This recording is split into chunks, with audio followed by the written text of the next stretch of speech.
Hey, today's a day.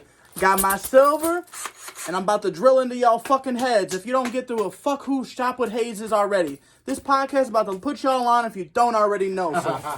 So stay fucking tuned. And you know we got the jewelry too. Hayes the jeweler. Man, we gonna get it all covered, man. Stay right there. Shit, we ain't going nowhere. Hayes, man. How you doing, man? Yes, sir. Yes, sir. How you doing? We've been playing this motherfucker for a minute. Man, just about a month and a half or two, not too long. He stays busy, man. I had to catch him on a good day. But yeah, we got a lot of stuff. There's a lot of shit this man is doing that the fucking world needs to know about. There's, whether it's, we're gonna talk about a lot of shit, but hey, this guy's the next big fucking thing, and I don't just say that shit lightly. Oh man, you too kind. I'm serious though, like whether it's fucking making a difference around the community, or whether it's just gassing his fucking people up and supporting the locals. You do that shit. Yeah. You do that shit. Fucking. That's what you're supposed to do. You feel me? It's what you're supposed to do. Yeah, and that's the easiest part. It is. Gas and other but people motherfuckers literally run out of that shit. Yeah. They got empty cans everywhere. Bro, that's the easiest part, is giving other people energy. You feel me? When Hell you give yeah. other people that energy, they reciprocate generally, So. For real. Yeah. So without further ado, episode 33. Local entrepreneur, connoisseur of business, Deshawn motherfucking Hayes. Hey, welcome. Thanks for bringing me on board today, man. Hell motherfucking yeah. Yes, sir. But yeah, man, so we're going to talk about a bunch of shit. We'll kind of get there as we get there. But we definitely got to talk about football, Definitely, yeah. So you started at Heritage. Yep. And any funny high school football stories or? Man, shout out to Heritage, man. Hey. They don't show me no love like they supposed to. You know how it is. They try to forget who we was, you know. But no, man, I ain't really got no funny stories except the fact that I used to get away with whatever the fuck I wanted to. Nice. You were a legend in school. Which was cool though, because as an adult, you learn. It's funny how God works. So sometimes he puts you through them situations to see how you were handled. I used to get made fun of growing up, you know what I'm saying? So I was always one of the best athletes. So from that, it transitioned into, chants being in, the whole school chanting my name on Friday, stuff like that. And then, it just got to a point where like, they was gassing me up so much, I was riding away. Yeah. But that wasn't me though, I was just riding away that other people was, just hyping me up on. So, God humble you real quick and show you, how you supposed to do things. And that's why I am how I am now, because I learned the first go around. Right. How to, deal with people, how to handle attention, how to, network with different people. So it's like, as an adult, yeah, man, I do appreciate the experience because it paved the way for what I do nowadays. So we're gonna talk about this experience. We got to talk about Canada. We got to talk about Canada. Yeah. But yeah, man, not too many crazy stories from school, man. Just we get in trouble, and I was projected to go to the NFL. So sometimes police officers are let me off the hook or some stuff, That's how they should, though. That's what it, and that was always cool. Is they had that understanding of, you got a future. We not gonna fuck that over because you being a teenager. You feel me? Yeah. So that's how it should be, though. You shouldn't have to be this like big time athlete to get a little bit of leniency. Yeah, you know what I'm saying? That's how. Yeah, you should, as a teen, you should be able to bump your head. Yes, and make exactly. Because that's when you're mistakes. gonna learn the most. You can get up, fall down. Experience. Yeah, exactly. Yep. So. But yeah, so Canada. We'll talk about Canada in a second. Two-time champion with the Sting. Oh no, man, I ain't never get one with the Sting. Nope. They So before I got on the squad, they had won. I think it was back-to-back or one, and then skipped a year and won another one. So I got on the team. I think that was like 2012 or something like around there. Yeah. I got on the team probably like 2014 to be real. Yeah. And yeah, man. We couldn't get it, man. We just, we went to the championship, I think, 3 years in a row, and just couldn't get the job done. But it was dope, though, just to, play in front of the hometown people. see the Dow Event Center packed out. Booming. You know, booming, bro. They ain't never been booming since. No, and that's crazy because they wanted us out of there because, you know, the spirit. Right. They get that bread. They could have utilized both. So, but yeah, you know, it'd be like that sometimes, you know. But yeah, man, it was definitely a great experience playing it, like I said, for a hometown and such a confined space. Everything's like kind of stacked up on top of you, so you see everybody in the stadium. You know, you just like, damn, okay. Oh yeah. All right, I can rock with this. Chills. So, yeah, bro. Just yeah, goosebumps. Definitely goosebumps. Ready bro. to tear this shit up. Yep. So you, I guess, would you say that? So you went from high school and then you kind of went into the CFL. Where did the CFL kind of play a part? So I went from high school, and then the school I went to, like, nobody really taught me. Nobody in my family knew I was the first athlete in my family to do what I was doing. So nobody knew about the NCAA clearinghouse, right? Or like how there's an agenda with the grading system and whatnot. So I was just coasting through school, and they was letting me coast through school. You know, right. The school was allowing it. I didn't even know about the clearinghouse until I was like a junior. Damn. So by then I was already like, my sophomore year, I had like 3 gym classes, bro. Yeah. You feel me? Living right. Yeah, you know, I had a senior schedule my sophomore year, so it was like, I found out junior year, like, oh, I got to play catch up because y'all ain't tell me I'm supposed to take these classes, this elective. So I was playing catch up. I ended up going to Northwood in Midland, which was a cool experience. It's a business school. Yeah, that's where I was gonna go. I was supposed to go bro, there. it's dope. Beautiful school. Beautiful school, bro. Beautiful environment, man. It's ducked off.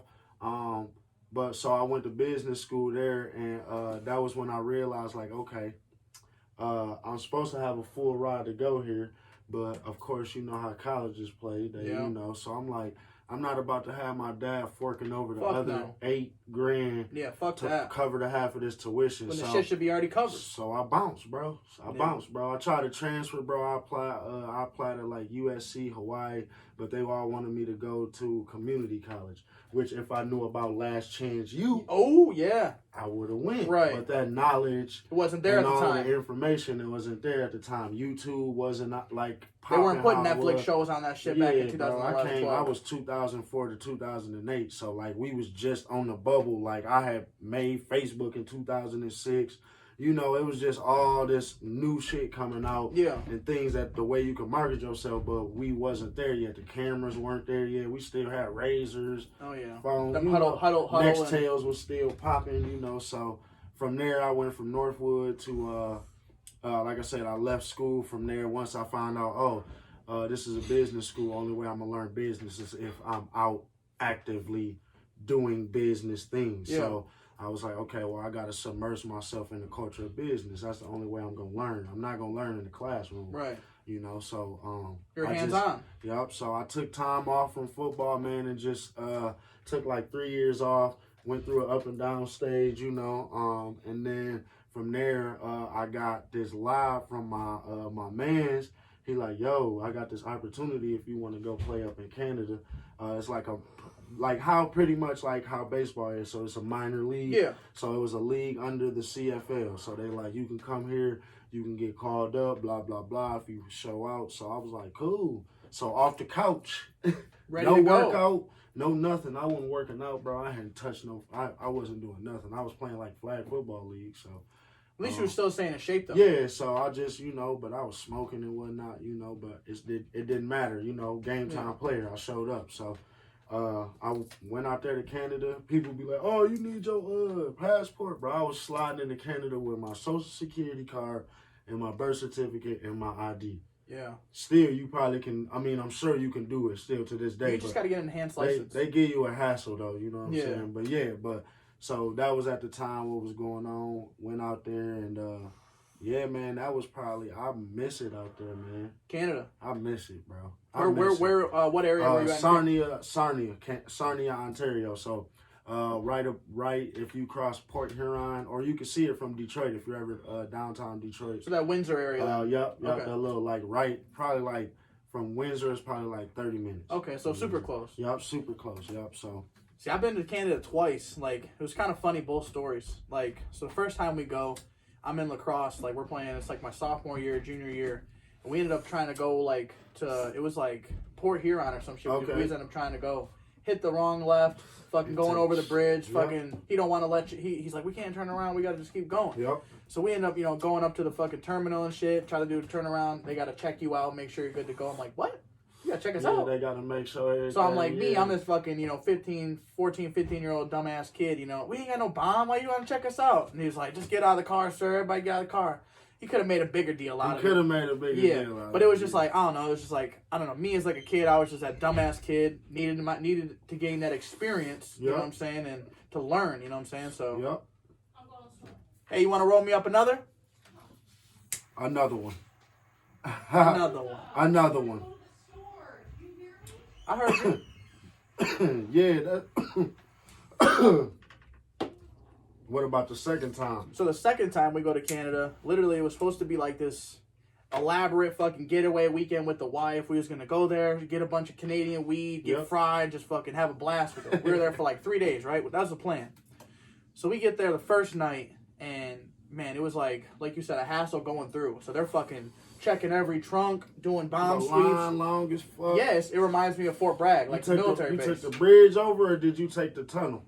The bridge, yeah. The Clearwater, I think it's called the Clearwater. It's like right after like them Detroit, the fancy lights and shit. It's called the, oh yeah, you took the Ambassador Bridge. I think so, yeah. Yeah, you took it's so you got the Clearwater Bridge, the tunnel go underwater. Yeah. And then you got Ambassador's I think Bridge. we did go underwater, yeah. Yeah. That shit wild. Yeah, I wish they had like that shit where you could see like the, you know.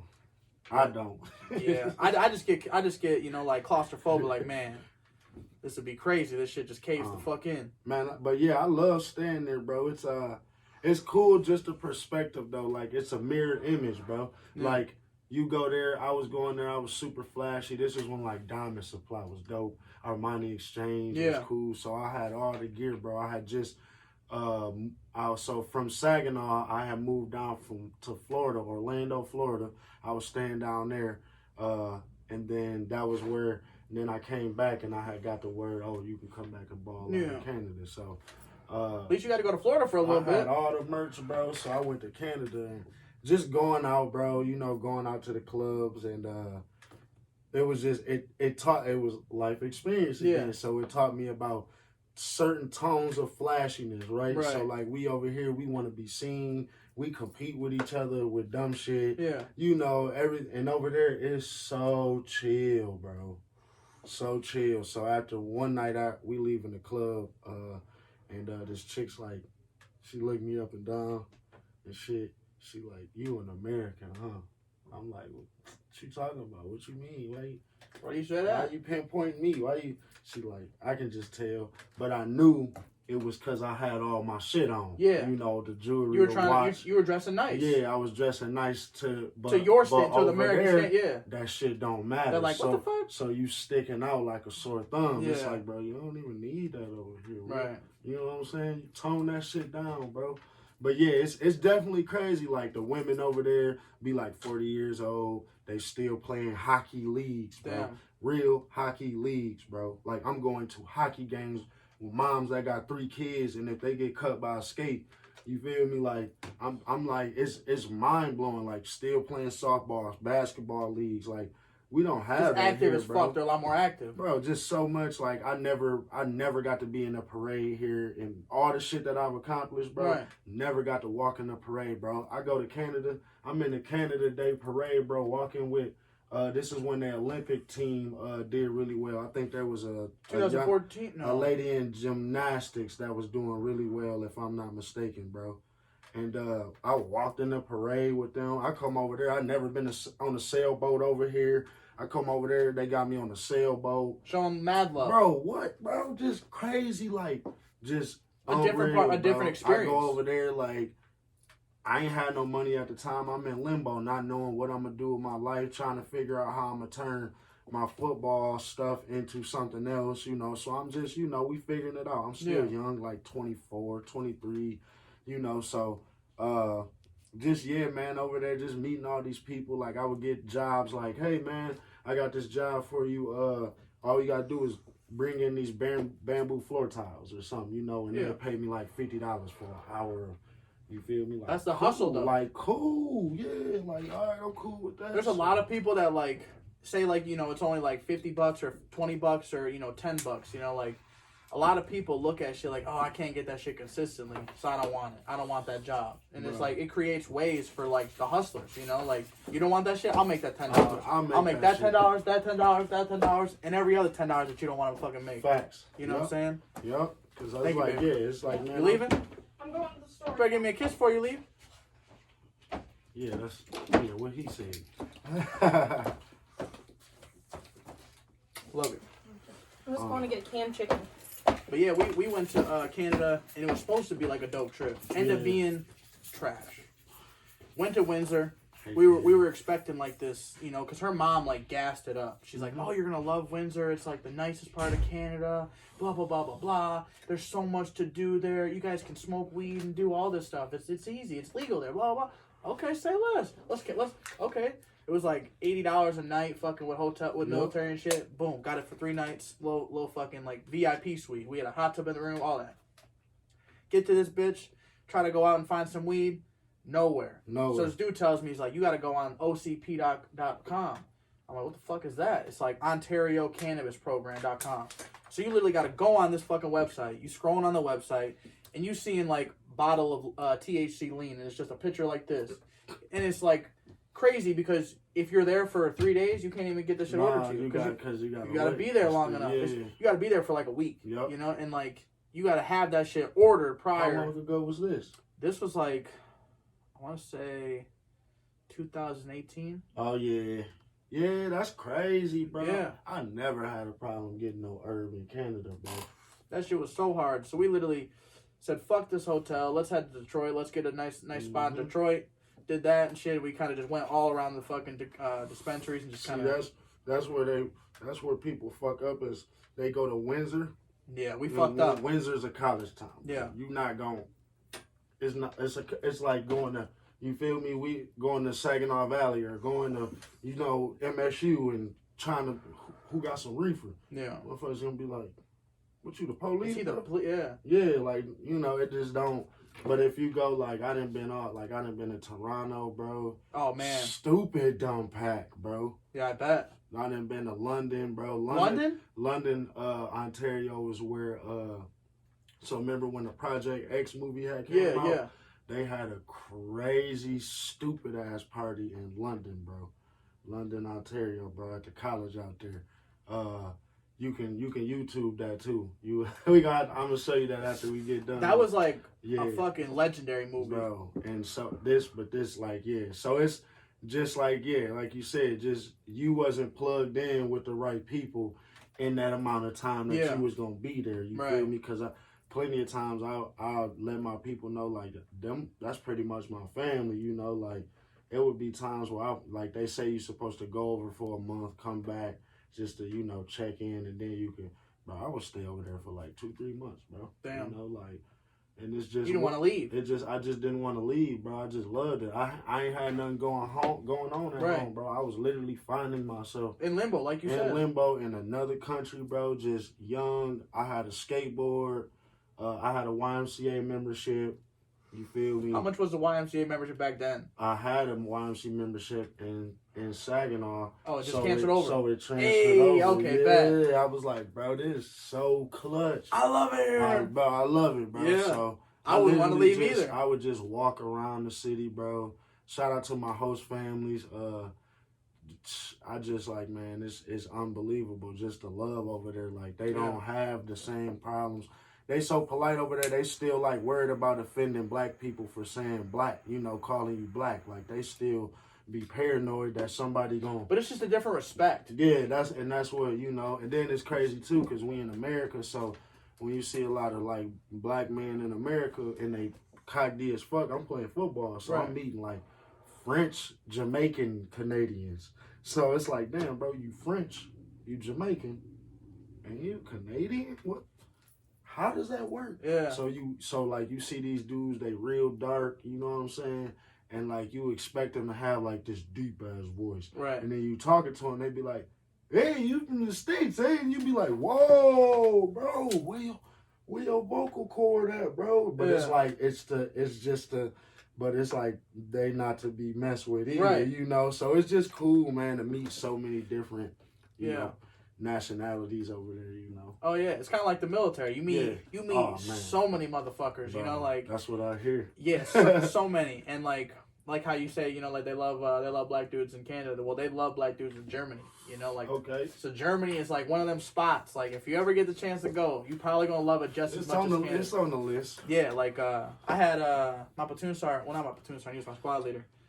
Sergeant Shorter, and he would always tell us about like the stories of like Germany and shit, and just like bitches and just flock to him. You know, he walk in the club, sit down, they come over and see him. Bro. You know, it's like damn, you know, like that's crazy. It's different, bro. Yeah, because like, they don't have that. They don't like have. you said, it's like you got to come at a certain. You can't come with that American shit, bro. Right. You got to have that. You got to really have. He said you could come with whatever the fuck you want. You can come in a white t-shirt. No, I'm saying you like this don't matter. Wearing Yeah. shit, no, it don't. Like you can put that shit up and Right. just have that. You know, like you ain't gotta Keep it on just ice. like how we do in America, bro. Just be chill, be cool. But yeah, man, I would definitely move my family there in a heartbeat, bro. And then not come back. Right. Yeah. Not, you know, saying I don't like America, but it's just it's There's pros and it's cons. farm life over there. The police, in order to be on the highway at nighttime, they gotta have their flashers on. Yeah. They can't be on the highway at nighttime plotting, trying to pull you over for speeding. They gotta have their lights on if they gonna be on the highway posted up, Damn. so you can see them. Yeah, it's just like, you know, even the police, like They're not fucking with you. Yeah, bro, like they got real shit to do. Like it's real. They got real suicide problems in Canada, Damn. bro. Like they got real shit to worry about. You know, like, you know, it's still little profiling and shit that go on. I'm sure a lot of fucking people try to cross that border, drugs and shit too. all so. kind of like real, so, you know, man, just I had a buddy, he had some Slam Dunk 6s. He got them shipped from Canada. And they literally stabbed through them shit. Stabbed through them. wow, And fucking cut them all up looking for drugs. And then sent them the shoes. Yep. And then, like, they didn't, I don't know if they fucking ended up Nah, covering they them or don't not, care- but. nope, they don't care about that shit, bro. And it was like, damn, that's crazy. Yeah, they probably smell like weed or something. Or, Yeah, crazy, right? I got jammed up at the border one time coming back with some reefer, bro. Damn. Yeah, it was fucked up. I was bullshitting. Yeah, it was after a game, you know. I just came back from I'm pretty sure Toronto, bro. Yeah. I was tired, bro, cooked. Might have been like Ottawa or Toronto, bro. Either way, so we come back and I had a Cadillac DeVille. So Classic. going to Canada, never any problems, bro. Never. Remember, must I remind you, Right. I'm coming in with my social Social security card, all the shit. never a problem. They called me over one time, said, hey, we gonna need your information just so every time you come here for football, you good, ain't no problems. All right, cool, we got that. I got the football contract. They see how long we staying there, how long the contract for. Oh, you know, all right, cool. Bro, coming back to America, bro, they treat you like You're a fucking criminal. bro, You're a terrorist. Every single person. bro. Every person. It don't matter, white, black. That's such Mexican. a hard job to do, though. Bro, you know, because it's like. Yeah, and it's understandable. That's Yeah. why I don't even. But yeah, man, we came. It was like 2 in the morning when we came back home. Oh, you know, yeah. You know, and I just forgot it was something in the glove box. Like they just give you something over there. Like, hey, bro, welcome. Here Right. you go. So I'm like, cool. All right. And then we crossing the border. I'm like, oh, bro. I got my teammates with me. That's from, we were my roommates too. I'm like, hey, bro, you got to eat that in the glove box, bro. No water in the car. Damn. We coming up to the thing. I know they smell it. Bro, eat it. He's sending us over to customs, bro, to get ours. You know, it's over. I'm like, it's over, bro. We messed up, bro. I messed up. I'll take the blame. Bro still got the bud in his mouth. He's still chewing them stems and get them out. When you get to customs, it's a corridor where they have you wait sometimes. There's sliding doors on both sides. That's when you first walk in. When you park your car, you walk into a corridor. They have you wait if it's packed. So my man's been the whole time had this nug and spit out some of the pack in the corridor and stepped on it. All right, cool. Here's one second. Then so then they sit us down. They bring the dogs in. The dogs come smell us. Get it? They trying to make the dogs smell something that ain't there at this point. Right. Like it ain't there. It ain't there. You know what I'm saying? But they like, where is it at? And like, we ain't got nothing. So they go back out. they find the nug, bro, crunched in the thing, bro. They like, now we don't know whose this was because there was so many people coming in getting in trouble for herb, bro. Like, people just ain't buy weed over there, ain't enough, can't smoke it all, forget, smell like it, get pulled over. Like, bro, they just they pulled everybody in, bro. I bet. So it was just like, then whole time, bro, so we end up leaving, they let us off. The dudes like, hey, man, I know it's cool, bro. I ain't worried about herb, bro. I got a son. I get it. You know, just make sure y'all don't do dumb shit and forget. And, you know, like, I see y'all play football, bro. Y'all good, you know, but just come on now. Be smart. Right. Whole time, my mans, when we get back in the car, got the nug stuck still on his sandal, on the bottom of his sandal, bro. Damn. Whole time, bro. Like, nice little hiding spot. A nice little 2 gram, just flattened. But, yeah, man, so just... You know, I definitely don't recommend playing around when coming back to the States, you know. Right. I don't recommend playing around on the border either, but, you know, just being young and, you know, like I said, just living and just not, you know, thinking, moving too fast, trying to get back home. Right. So. Take it smooth, man. Got a lot of life experiences. Another reminder, man. Make sure y'all go follow him. I'm going to drop all his social media accounts. Hayes the Jeweler. Shop with Hayes is, hey, if you haven't heard that slogan, you're gonna fucking hear it a lot more, because we drilling that shit into your fucking heads today. Like I said, so yeah, you play the CFL. So what do you ever remember, like, any in high school? Do you ever remember any, like, just ballers that, you know, they said were going to be really good? You guys ever played against anybody good? Mark Ingram, bro. Oh, you played against Mark? Nice. Yeah, bro. We played against Thomas Rawls. Okay. Yeah. All right, yeah, bro. Yeah, Mark Ingram, my man Trenton Robinson. Yep. And so, like, that's the thing, right? It's like all these people I'm playing against, like, we running track against each other. Yeah. We doing all these people that was coming out of the Saginaw Valley League was either going to the NBA, going to the league. I was just going to the hardest fucking school possible, and wasn't supposed to be there. Right. You feel me? But I'm glad I went there. Right. Because that's what helped me be able to, you know, deal with different people. That was my college experience, if we being real. Right. You know, so... but yeah, Mark Ingram, you can Google that too. We stunted on him, you know what I'm saying? Yeah, you feel me?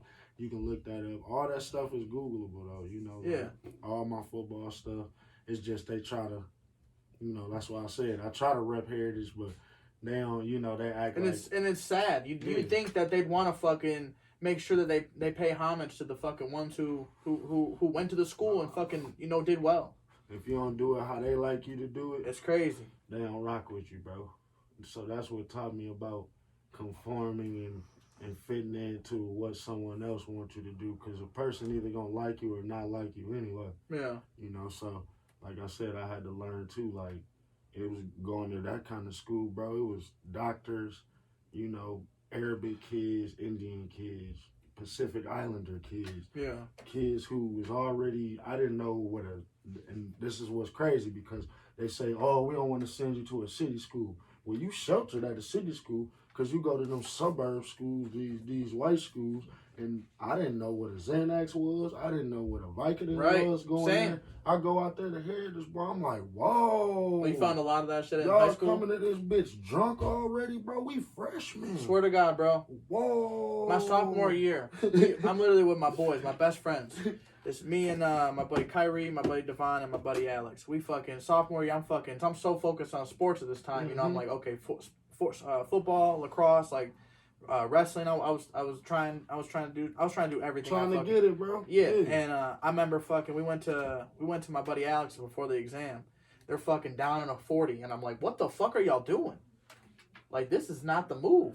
Like, you got an exam in 30 minutes. What are you doing? Wow, boys. Yeah, and it was just like, man, I couldn't do it, you know? Yeah. Like, and I always got, you know, made fun of, you know, because it was like, oh, you don't want to smoke, you don't want to party, you don't do... No, man. Or like, bro, I was so focused on sports, like, I would even pass a wet pussy. And that was the thing, too, like, I was, like you said, I was so focused, like, bro, like, bro, I could have lost, you know what I'm saying? I could have got some pussy whenever, but I didn't even lose my virginity till I was a junior, because I just ain't give a fuck, bro. Same. I wasn't even trying, bro. Like, I'm like, bro, I really don't care.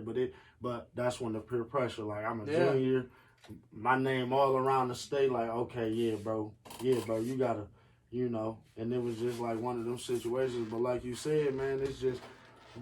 You know, going to a place where it's free reign and they try to make it seem like if you go to city schools, this gonna happen. It's like, no, in reality, It'll happen anywhere. It'll happen anywhere. Yeah. You know, and more prone to happen at these schools where the kids' parents got money. It's a lot of them girls who their parents wasn't even like cool with them fucking with no black people. But I'm supposed to go to the NFL, so he can come over. You know, like damn, your parents, I could spend a night over here. Right. Your parents cool with that? Wow. Okay. Say less. You feel me? But it's high five on the way out of the bathroom in the hallway, Mom. The dad, like, yeah, man, I seen you run for. So it was just once again learning, like, okay, people will put their differences to the side if you do something. You might be a ticket. You might be a ticket for them. Exactly. So it's like I said, every day is a lesson. Right. I'm thinking these people fuck with me for, you know, who I am. And in reality is I'm a young, naive teenager who don't know these people just waiting on me to either fuck up or go to the league. It ain't no in between. Right. You know, so you find out who your friends is when the shit don't work out like how it's supposed to.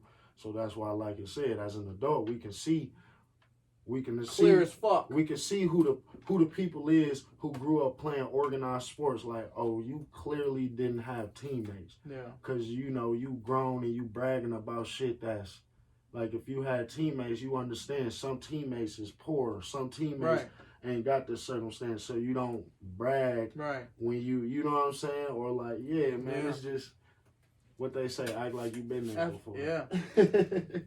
So. Man, that and just a lot of people, I feel like you said, they're haters, and that's why I love when you said, you know, in the beginning, all the motherfuckers who, you know, who doubted you in the beginning, they're all laughing now. You know, they're all investing in the shit you're doing. They wanna, they're like, damn, he actually okay. Exactly, they're learning some shit, whether they want to know it or not. They're seeing you in, you know, the protests and shit, whether they like it or not. They're listening to you on the motherfucking news channel, whether they like it or not. People still send me messages and be like a signed football or something, bro, that I signed, and motherfuckers would be like, hey, why don't you hurry up and get famous so this football could be worth something? Like, bro, people be sending some hurtful ass shit, bro, on a daily basis. Like, bro, real, like, just unsolicited messages, bro. Like, it's crazy to be, like, people act like I'm not a big fish, but then on the low, they treat me like a big fish. So then when you know what I'm saying? And so it's crazy how it's that fake I'm love. like oddly embraced. Yeah, it's weird how like I'm embraced. Yeah, so you know, or like when you know we try to put people on medals, you know, they don't listen. But then when they got spotted, you know. But just like Spotted, this man's a founder of Spotted, Snag It. Hey, talk about that shit, cause that is. I love the whole vision behind it, bro. I'm a huge, like, you have inspired me to kind of just want to do more. You know, like, man, it's because it's easy to do more. Yes, it's easy. Yes, I was so fucking lazy. Yeah, bro. It ain't even lazy, bro. It's just like sometimes we don't smell all the roses that's out here. You feel me? Yeah. It ain't that you lazy. It's just it take a while for people to smell all the roses that's around us. We think the roses is bars and going out and shit, when in reality, fun and healing is free. You feel me? The environment that's gonna make or break us is free. You feel me? So what made Spotted Snag It was me and my guy, shout out to Jeff Wagner, he wrote the movie Plastic Movie. Yeah. We gonna talk about that next. We had put it up for a while on I think Vimeo, and then we put it up on YouTube, but it wasn't the time for it. It's a timeless movie, but it wasn't the time to release it yet. So we still sitting on it. The young lady that's in the movie is Asia Newsom. She's actually been on Ellen. She's done her own TED Talk. Bro, she's like 14. Well, now she's probably like 16. Damn. You feel me? But like strong, powerful. 30 years of experience under her belt. So it's like, yeah, you 16 years old and you in this movie, but you like so from this movie, we knew like you can't create a movie without an initiative to actually do something for the environment that's bogus, right? So we scoured the internet literally for, my man Jeff searched the internet for hashtags that fit, and Spotted Snag It had nothing. Right.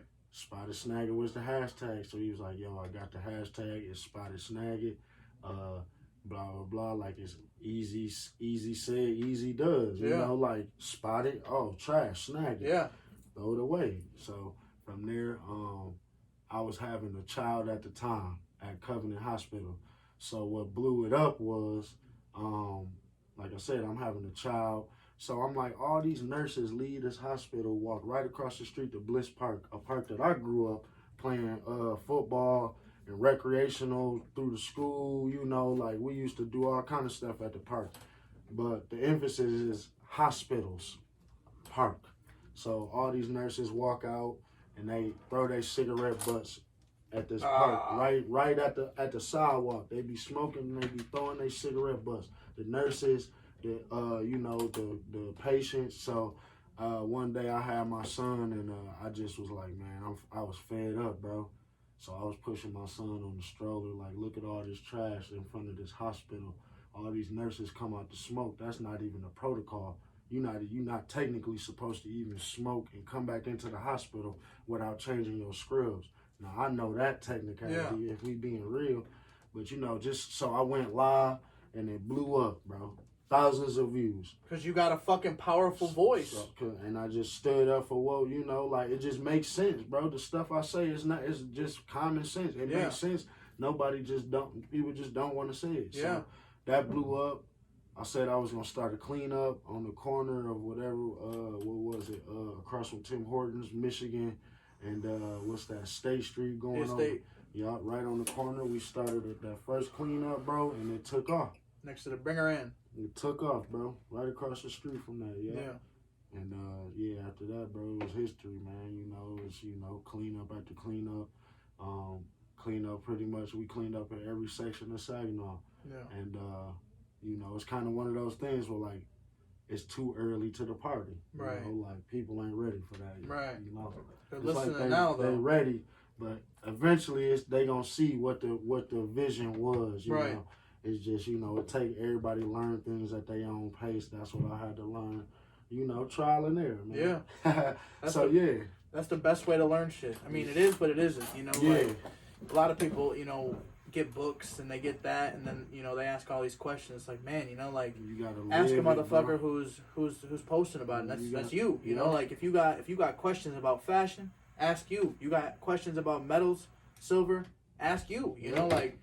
And But that's one of the things where a lot of people got too much pride, or they too, I don't need any advice. And it's just like, bro, I even take advice. Your favorite celebrity that you pay attention to take advice. Even your favorite politician takes advice. So, to choose to, be an artist or be in entertainment or be in a public setting where you have to look good and look a certain way and choose not to have a stylist or someone to at least tell you what looks good and what you should try, and that's like you just choosing to not get the most out of life. Right. Pamper yourself. I'm telling you, man. No cap TV. This shit is straight from the dome, man. I'm telling you, this dude is. Pamper yourself, man. You look good, you feel good. You feel good, what you do. You gonna play good in whatever you do. Play good, you get paid good. You play good, you gonna get paid good. It's easy. What they say again, man? You look good, you feel good. You feel good, you play good. And if you play good, you get paid real good. If you got the charisma, if you got the look, people gonna take you serious. And he ain't lying, man. Right. Literally, he's a marketing fucking expert. He's already hired for fucking anything we ever fucking need to do for the marketing. Literally, sales went up like 40% since he shared our shit. You know what I'm saying? It's no cap, man. I just do what I do, man. I don't know how I do it. I just it's magic. It's one of one. But yeah, it's a small world. Like I said, we got Core. We got him coming to the set. He's gonna hook up another camera for me. Hey, that's a bet. Yep. and Becca, Mac Jovi. Yup. You know, Creator Society. Yeah, There's you so did much have. more. Yeah, shout out to Creator Society, man. I got that. Hey. I got that fresh drop. You feel me? That's You dope. know, U of M, the U of M piece, but we're a product of Saginaw. We'd like to make sure we remind people, Fuck you yeah. know, for the people that made it to U of M, that's from Saginaw, you know, we can be prestigious, quote unquote. We can make it, you know. So we wanted to put something out there to, you know, to make sure people know, like, oh, they gonna know the U of M, Right. but they gonna say, oh, you a product of Sag. What they hear when they, all you know only thing you hear about Saginaw is violence or sports. Yep. So we gotta, you know, make it known for fashion. We gotta make it known Yeah. for investing. We gotta make it known for, you know, what do you do if you got this on? What do you do? What? Oh, this. Oh, okay. All right, cool. Conversation piece. So, you know. Hell yeah. Yeah. It's fresh. www.withhaze.com. You can cop that. Hey, one more time. www.withhaze.com. You can cop that merch. Ask me any questions, send me an email, whatever you looking for, anything on God's green earth we can obtain. I don't care how much it is. I don't care how many were made. There might be a price tag on it, but hey, you know, a want is a need. So That's right. Yeah. But while y'all going to the website, you know, for those of you who ain't going just yet, hey, make sure you go tap in with him. We're going to drop his Instagram, drop every single social media account he's got. And, hey, just make sure you fucking follow. Listen in. Show some support. Like I always say, support local, support fucking local. Facts. Support local, support small business, support all that shit. Hey. That's all I know, bro. Support local, bro. I try to put that money in, you know what I'm saying? Like I said, you make other people feel good, they gonna come around and make you feel good. And do For real. It's gonna come around how it's supposed to come around. It does come around full Every circle. time. I remember, you know, I didn't even meet him personally yet, you know, and I was like, man, I found some medals, and I was like, hey, you know, asked him about him, and he's like, hey, bro, I got to get this book. You know, you got to get this book, and it'll teach you a bunch of shit, bro. What was it, the red coin? Yeah, the red coin book. The red book of coins. Yep. Yep, the little red book. So I got the book in my cart. I still haven't ordered the bitch. It's cool, yeah. But it's you in would there. Get there. Yeah. But it's in there. Yeah. So yeah. Yeah, like I said, it's a small world. You know, just like I said, all the people. Man, you know. like I said, my daughter, her driver, bro, for her ABA program she's in, bro, her driver went to school with him. Who's your driver? I can't remember his name. I'll have to ask him next time I see him. But he was like, he's like, hey, you know JP? I was like, yeah. At first I was like, JP who? He was like, Jacob Peters. I was like, yeah, that's my man. He was like, I know, I see y'all doing work together. So that's just crazy how, like, you know, just word of mouth and just seeing things on the internet and just different networks. Connects so, you know, motherfuckers. connects people, bro. It's a small, small world, 6 degrees of separation. And if you're in Bay City or Saginaw, then it's really like 5 degrees of separation, if we being honest. Right. So, you know, somebody that you know knows somebody that's in a position to change your motherfucking life. Hopefully this fucking episode is a life changer for you to realize that the shit you've been collecting this whole fucking time is worth something. You know. He stays with the fashion. He stays with the custom pieces. He shouts local businesses out. There ain't no reason why every single person that's watching shouldn't just go follow him right now. What's your Instagram? Tell me your Instagram. My Instagram is with_Hayes, Hayes. That's again with_Hayes. And then my Twitter is also with Hayes. But all of my stuff you can find just through the hashtag Shop with Hayes. SHOPWITH. There ain't nothing like it. You will find thousands and thousands and thousands and thousands of things. You could just hit Google, it'll come up, it'll bring Facebook, Twitter, Instagram, whatever social media accounts I run on, it'll bring it all up. It's that simple. It's a walking business card. Shop with Hayes. He's creative. It's one of them things though. They need to know. Yeah. Yeah, it's crazy. That jersey that I got from you, that Colorado Avalanche jersey, seen, they showed me some on the ice? Like I said, this man has the sickest photo ops. Colorado Avalanche jerseyed up in a fucking pair of fresh shorts in the fucking ice skate, ready to go shoot some ice. I'm like, man, that's some legendary The fucking Colorado photo. Avalanche hockey team showed me some love on the ground. They liked that picture too. Oh, Like I said, whatever I post, whatever I market, it's gonna do you tenfold. exactly. So it's like it don't hurt to get support. it don't hurt. Support for free. It You know, don't. it don't cost shit for you to fucking comment. Damn, that's a dope ass fucking. You know, whatever the case is. Damn, that's a fresh ass outfit. Whatever. It don't cost nothing. You don't know who you're around or who that follows you might want something that someone else has, but they just don't have you as a connection. You know, I might like I might not like every jersey you got, and I'm not finna. Every person that hit me up, bro, where you get them jerseys? Then I gotta hit you up. Yeah. If it's somebody I rock with, I'm be like, hey, bro, this my man's. Yeah. Go ahead and holler at him. He gonna be able to let you pull up. You can get whatever you want, you know, because that's too much time on my end trying to middleman, you know. Yeah. And that's what people try to do is middleman. You know, that's why I make sure I try to tag. Let me make 30, 40 bucks. You on know, it. I might not tag every post with a jersey, but at this point, everybody know like, oh, I know where his jerseys come from. You feel me? So. It's like, you know, shit like that, man. Simple stuff go a long way, like you said. And it ain't just jerseys. It's if you making, you know, Beard Co. You know, Beard Company. Yep. They got one of the sickest fucking sweater designs. You know, like that shit is so King crazy. Beard and Co. Yeah, King Beard and Co. Shout out to OJ. Yes, that I haven't personally bought one yet, but we've been talking about getting, you know, maybe something for the little patch-a-rooney here, but. Yeah, it's a few brands, man, that I rock with. Yeah, man, so much yes for sure. That's my other guy. You'll see me wearing that every now and again. I got a ski mask over there somewhere. We'll get to that bridge when we cross it. But yeah. Yeah. He's a fashion setter, man. Trendsetter. So like I said, go follow. Episode 33. We're here with Deshawn Hayes. Lucky number 33. Saginaw Native.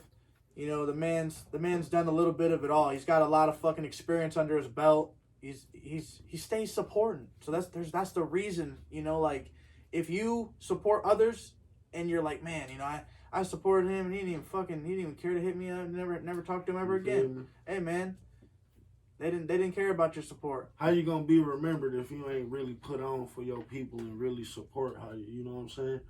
Everybody want to be remembered long after they gone, but did you do enough? You feel me? Yeah. Did you create enough love? Did you create enough opportunities for others? Did you connect enough bridges? Like, I'm just trying to be like, you feel me? No matter what, how much history they try to delete, no matter, you know, I just want to do enough where my kids can, you know what I'm saying, go back and be like, damn. Oh yeah. Damn, get on Google. I ain't gotta explain what I did. Right.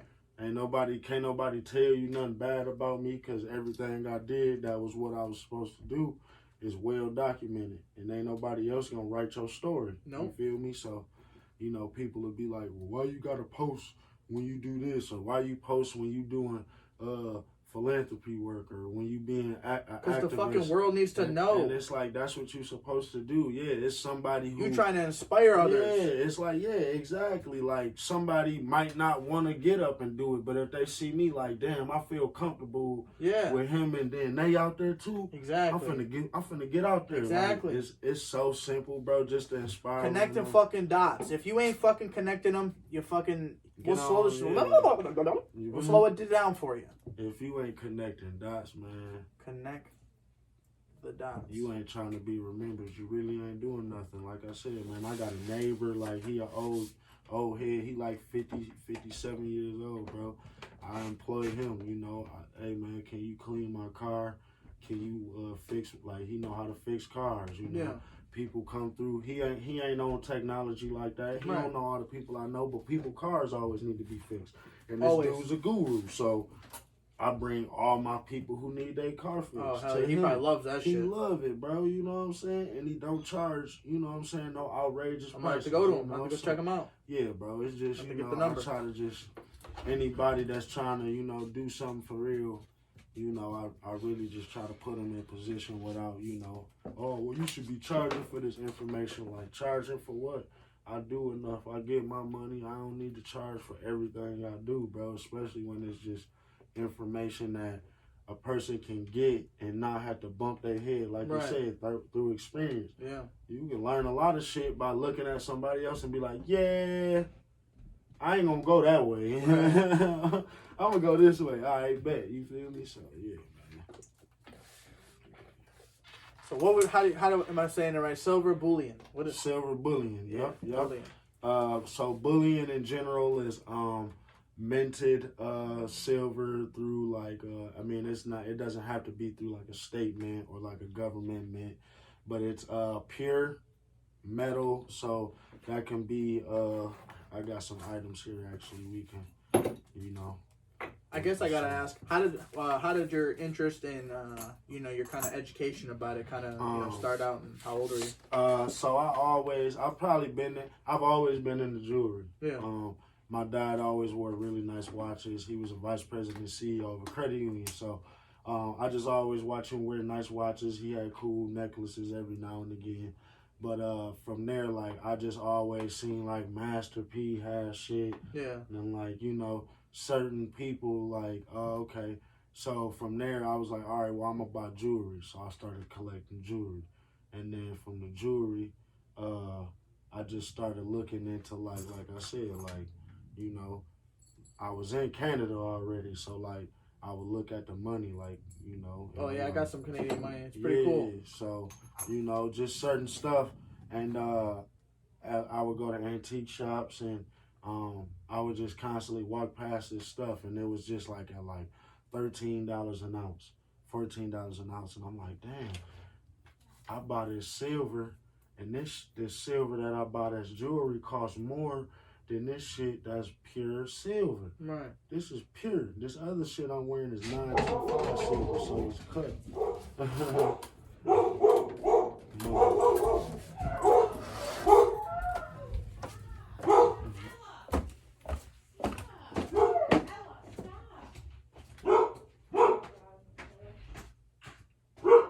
You did?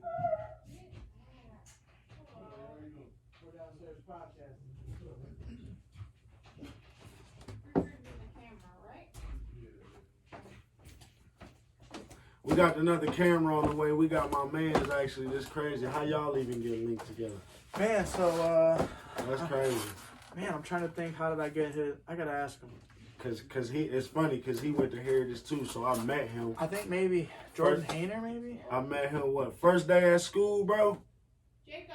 Yeah. Where are you wanting this at? Let you decide. It's inside or outside though, babe? What were you thinking? Outside. For like the, I don't know.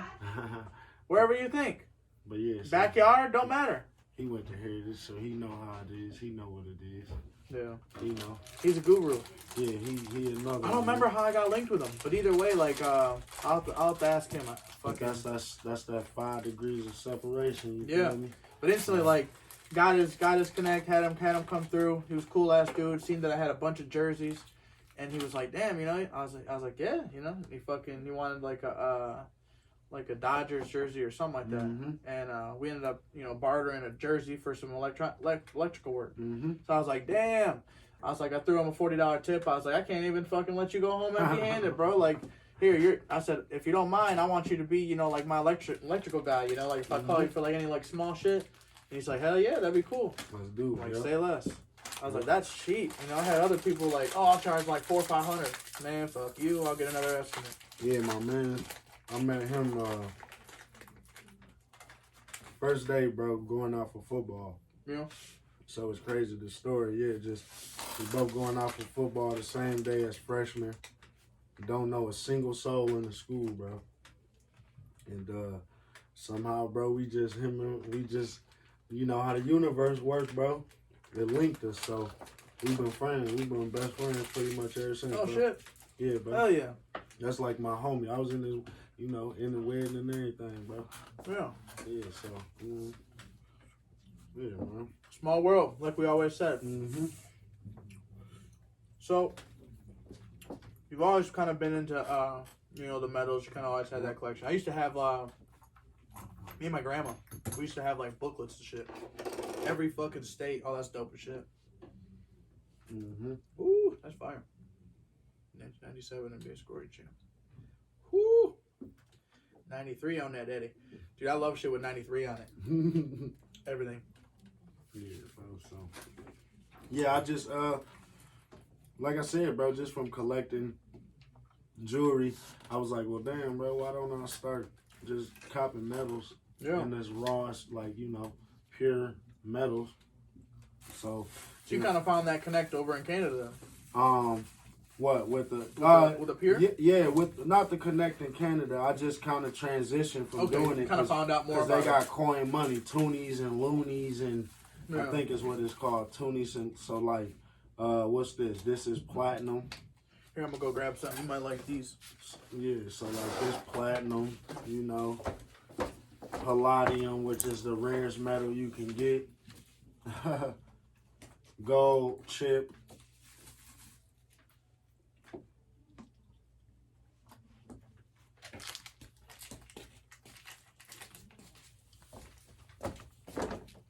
Well, damn. Yeah, check these boys out. What's on, bro? Some of the coins I got in the military. Bro, there's like some sergeant majors. They got like fucking like this. This coin hard. Rows all over. Which one? Operation Enduring Freedom, Afghanistan. Oh yeah, got that in 2014. But, so yeah, I guess so that started young. Like I was saying, my grandma, she used to have these little booklets, and we would collect quarters from every single state, A and D, and boom, boom, boom, boom, boom, all types of shit. So she kind of got me into the collecting coins and shit. But then $2 bills, my mom is like fucking a crackhead for that shit. Literally, when somebody buys it, she usually tells them like, "Hey, do you want to keep this? I suggest you keep it." You know. That was my grandparents too. Like my granddad would always on Easter, and my dad, they would both get us the Sacagawea gold coins when they first had dropped. Yeah. We would get the Sacagawea coins, and my dad, like I said, he ran a credit union, so he would bring home the $2 bills, all and that stuff, boys. all that cool kind of shit. So I guess subconsciously, I didn't even know, you know, as an adult, that's all that shit would be what it is now. Yeah. You know, so it's sought after. Yeah, so it's cool. Like I said, when I got into it, you know, it was cheap. So like I said, this little gram, this is a gram of gold. This 1 gram of gold will cost you anywhere from like $85 to $100, right? Yeah. And that's Pamp Swiss, so that's like the most precious, prestigious metal maker, you know, mint company in the world, pretty much, right? Yeah. So you got a Pamp Swiss. So that little ass gram is $85 to $90, and this whole ounce, pure silver is only right now like 20, 26. Yeah, when I got in, gone up, yeah. When I got in the game, it was like when the pandemic started, bro, it shot up to what it is now. Because before the pandemic, it was like 17, 16, but when I got in, it was 13, 14. So that was like. Anytime, what would you say is your market range? You want to try to grab anything under like 20, 25? Oh shit! At this point, I just buy anything because this gonna go up. Yeah. Yeah, I mean when you compare them, gold and silver, it's like okay. So if I pay $85 to $90 for this gram of gold, I'm only getting 1 gram of metal. Right. Right. So for that price, 25, 50, 75 $75. If you meet the right person, you can get these at 25 an ounce and get you 3. Right. So what sound? No, 3 ounces. Oh, okay. Yeah. So why would I spend more money on, you know what I'm saying, a gold? Yeah, and this is less when I can get this whole. So an ounce is 31.1, 31.2, roughly 31 some, you know, ounce, you know, per. So. Yeah, you getting 31 times whatever you want to get as opposed to just buying 1 piece of metal. Right. You know, it just always made more sense to me. Gold. And you can easily accessorize that as well. Yeah, like I just made it's this into I made this into a pendant. I did take a gram of gold. I got a few grams of gold. I got one that's a pendant. It's got diamonds bordered in it. So you can take even little stuff like this and put it in something and still make it dope. Yeah. But it's just, it costs more. Right. Even like I said, this is platinum. Platinum's down right now. But yeah, even something like that, you know, like just cool. And then like I said, the man knows his shit. If y'all ain't have him tapped in, and this is palladium. He knows his shit. Like I said, this is the rarest metal that you can get out the group. So these are all of these. These are the most precious metals, right? You got palladium, number 1, gold, platinum. How do you know when you see some gold? You know, like I carry an earth magnet with me, but you'll know there's a sound like even copper. Yeah. So there's this sound, right? That's at this point I know because the sound. Right. So all legit metals are gonna have that. It's called sound money. Right. So even on the back of these, it'll say, real metal, real value. Right. You know, so this is just copper, but it's real metal, real right. value. So if you even Google sound money, it'll blow your mind because you're gonna be like, wow, sound money. Okay, if it got that, it's like a tune to your ear. So then even when you throw I think some of these are fucking sound metals. So maybe, but then that's why I got the earth magnet, and you hit, you know, like certain stuff. You know, it won't pick up, but I got an earth magnet too. This can pick up to I think 40, 50 pounds of, you know, fake or bootleg metals. Right. So just, yeah, man, I just try to collect at this point stuff that I know is going to be, you know. Just preparing for the future, just investing in assets. Yeah, bro, these are all assets, man, and it's easier than investing in the stock market. It's easier because this is stuff, now, God forbid, but if I die tomorrow, my family's got to go and figure out who the broker was for my stock. And they got to go through and basically ask for my money. If my money's, now I keep money in the bank, right? But if all my money's invested in the bank, my family's got to ask for my money. Right. I'm not a fan of asking for my money. I agree. I'm also not a fan of watching my money sit in one place and letting them use my money to fund their business, which is what a bank does. Meanwhile, I got to ask for my money. So I was like, well, you can just bank with yourself, take your money, buy metals. These are always going to be worth something. Yeah. Somebody's always going to want some metals, and this is the bank. So I don't even save money. I just I turn my money into metals, yeah. You know, so, you know, it's just like, yeah, man. These smart. They appreciate what value. You pass them down to the kids. They all good, you know. Putting y'all on game. Putting y'all on fucking game. One day at a time. So were there any big influences that kind of like pushed you along the way? To collect metals? Yeah, just in general, just like the philanthropy. Just like all the yeah, man, just philanthropy work and just collecting medals and yeah, just like my dad really helped a lot of people, man. Like I said, he was in a position to give people loans who you know weren't supposed to have loans or you know stuff like that.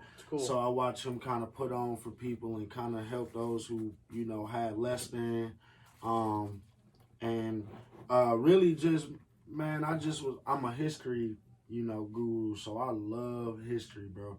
The middle school I went to, North Saginaw Charter Academy, when I went there, we went on a lot of trips, and that's all. That was like, that shit. That was like history they hammer home. So I was always able to look at what was going on in the present moment, and then be able to translate that to what has already happened in history and where we're going in history. So I'll see something and I'll be like I said, you know, history has already shown us, hence movies, right? Yeah. iRobot, RoboCop. It's crazy to think. You know, so we take that as entertainment, right? That's cool. But really, in reality, if we know history, it's desensitizing and it's programming us. So when it's ready, Wally, when it's time, they can just, you know, and like I said, I have family members who build the robots. Like my cousin just literally built a robot to dip the fries in the grease. Yeah. So they already, and there's this big thing right now, right? We don't want the police, right? So the next step is Stock the fuck up. Robot as enforcement. And that's a lot more dangerous than... Oh, yeah. I'm not saying the police are cool and I'm cool with that. I'm just saying we take away one thing and we asking for something else. So it's just, you know, but like I said, that's just history proving itself time and time again. I pay attention to everything, bro. I'm like a computer. Right. Like, I don't... You have to soak it in, though. Yeah. It's happening around you. It's like, and like I said, they'll throw it in your face and act like none of it's going on or none of this has happened. That's why, like, even if you think about it, in order to know history and to see how far we came in history and to see how far we come, we have to have things that remind us of where we come from. So with them tearing down all the statues, right, of all these, you know, slave owners and racist people, no, like, I don't like it either, you feel me? But when you tear down these things that remind us what happened in the past, kids grow up and don't know. Now that allows a window for kids to let the same, and the next generation let the same dumb shit happen because we didn't leave traces of history. We didn't educate them. Exactly. So it's just like stuff like that, how they trying to, oh, that needs to come down. We need to cancel this.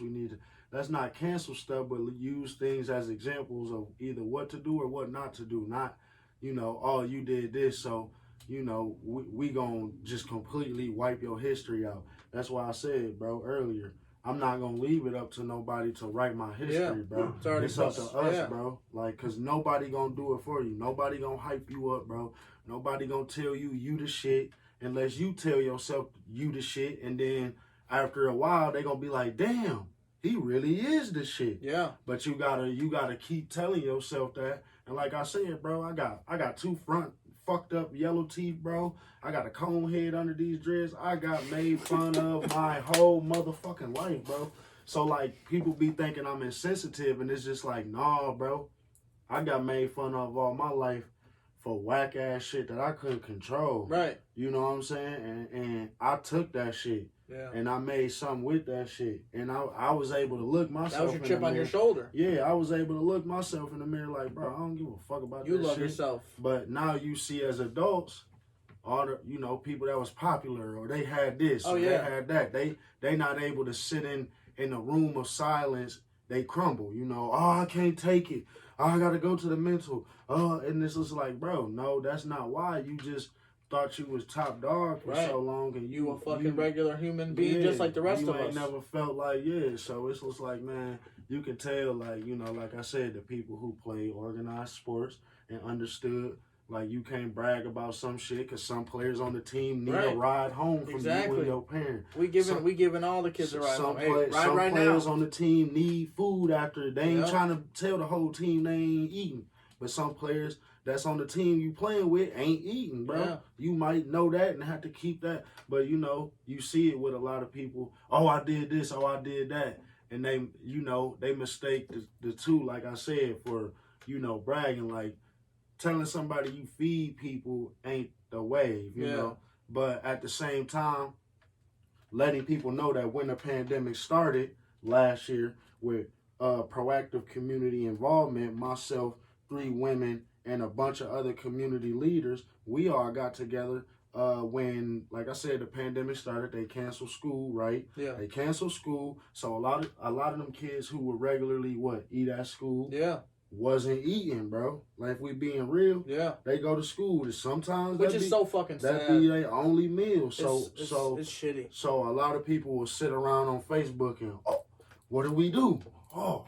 We got the soup kitchen. They ain't feeding the kids. Right. We got the food pantry. They ain't feeding. They not even thinking about none of this, right? So, like I said, me and these ladies got together at Tim Hortons, bro. It took us 30 minutes, bro, to be like, we gonna do this shit. We gonna make sure every kid that goes to a city school gets a motherfucking meal every single day, bro. Yeah. And I swear to God, bro, for weeks, bro, months, bro. I think we did like 6, 7, 8 months straight, bro. We deliver food every single day. No handouts. amazing. We was getting food from outside agencies, Feelin, bro. All these places, like when we right here in Saginaw, like why y'all not? Right. You know, so it's a time and a place. Like I said, homeless people, I'm not going, I feed them. But when you feeding every single kid, we literally fed every single kid in the Saginaw school district, bro, that needed some food. And I don't say that to brag. I say that to say, to let you know how big of a difference you're fucking making. When you know something needs to be done, you just do that shit. You don't worry about who gonna start the movement. You don't worry about where the money gonna come from. You just do that shit, and then you tell people, and people be like, "Hey, bro, you need something? Yeah. You want me to go to the store and get some hot dog buns? You need some sandwich meat, bro? Any way to help." And then Jax was donating food, bro. I had some local places. Daniel's Grill donated fucking like grilled cheeses and some sandwiches. Wella's Kitchen came and cooked like quesadillas and tacos, chicken quesadillas and tacos. Just takes just get a word out. Bro, so it's just like yeah, man. It's just like you said, not enough people wanna. Yeah, so not enough people. Schools didn't do like basic. They did, but it took forever. Really? Yeah, That's it took a while for them to get on. Like, oh, we figured this out. Meanwhile, we like, no, we know kids ain't eating right now. We ain't got time to wait on y'all to figure out the shit for other kids. You wanna come join us? You know, so. I was just listening and I was like, really? Yeah, it's because a lot of, the street, you know how that bus would always pull up and honk? Yeah.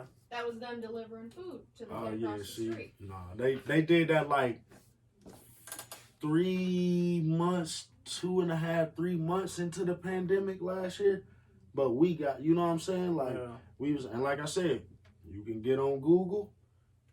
We write our own history. Yeah. We don't wait on the news or nothing. We document everything. We got all the stats. You know, we got every address we hit. You know, it's like everything's documented. Hell so, yeah. you know, it's like I said, man, knowing what your position is, knowing you got a voice, knowing you got some power to do something about something and just not abusing that, doing what you're supposed to do. Like, yeah.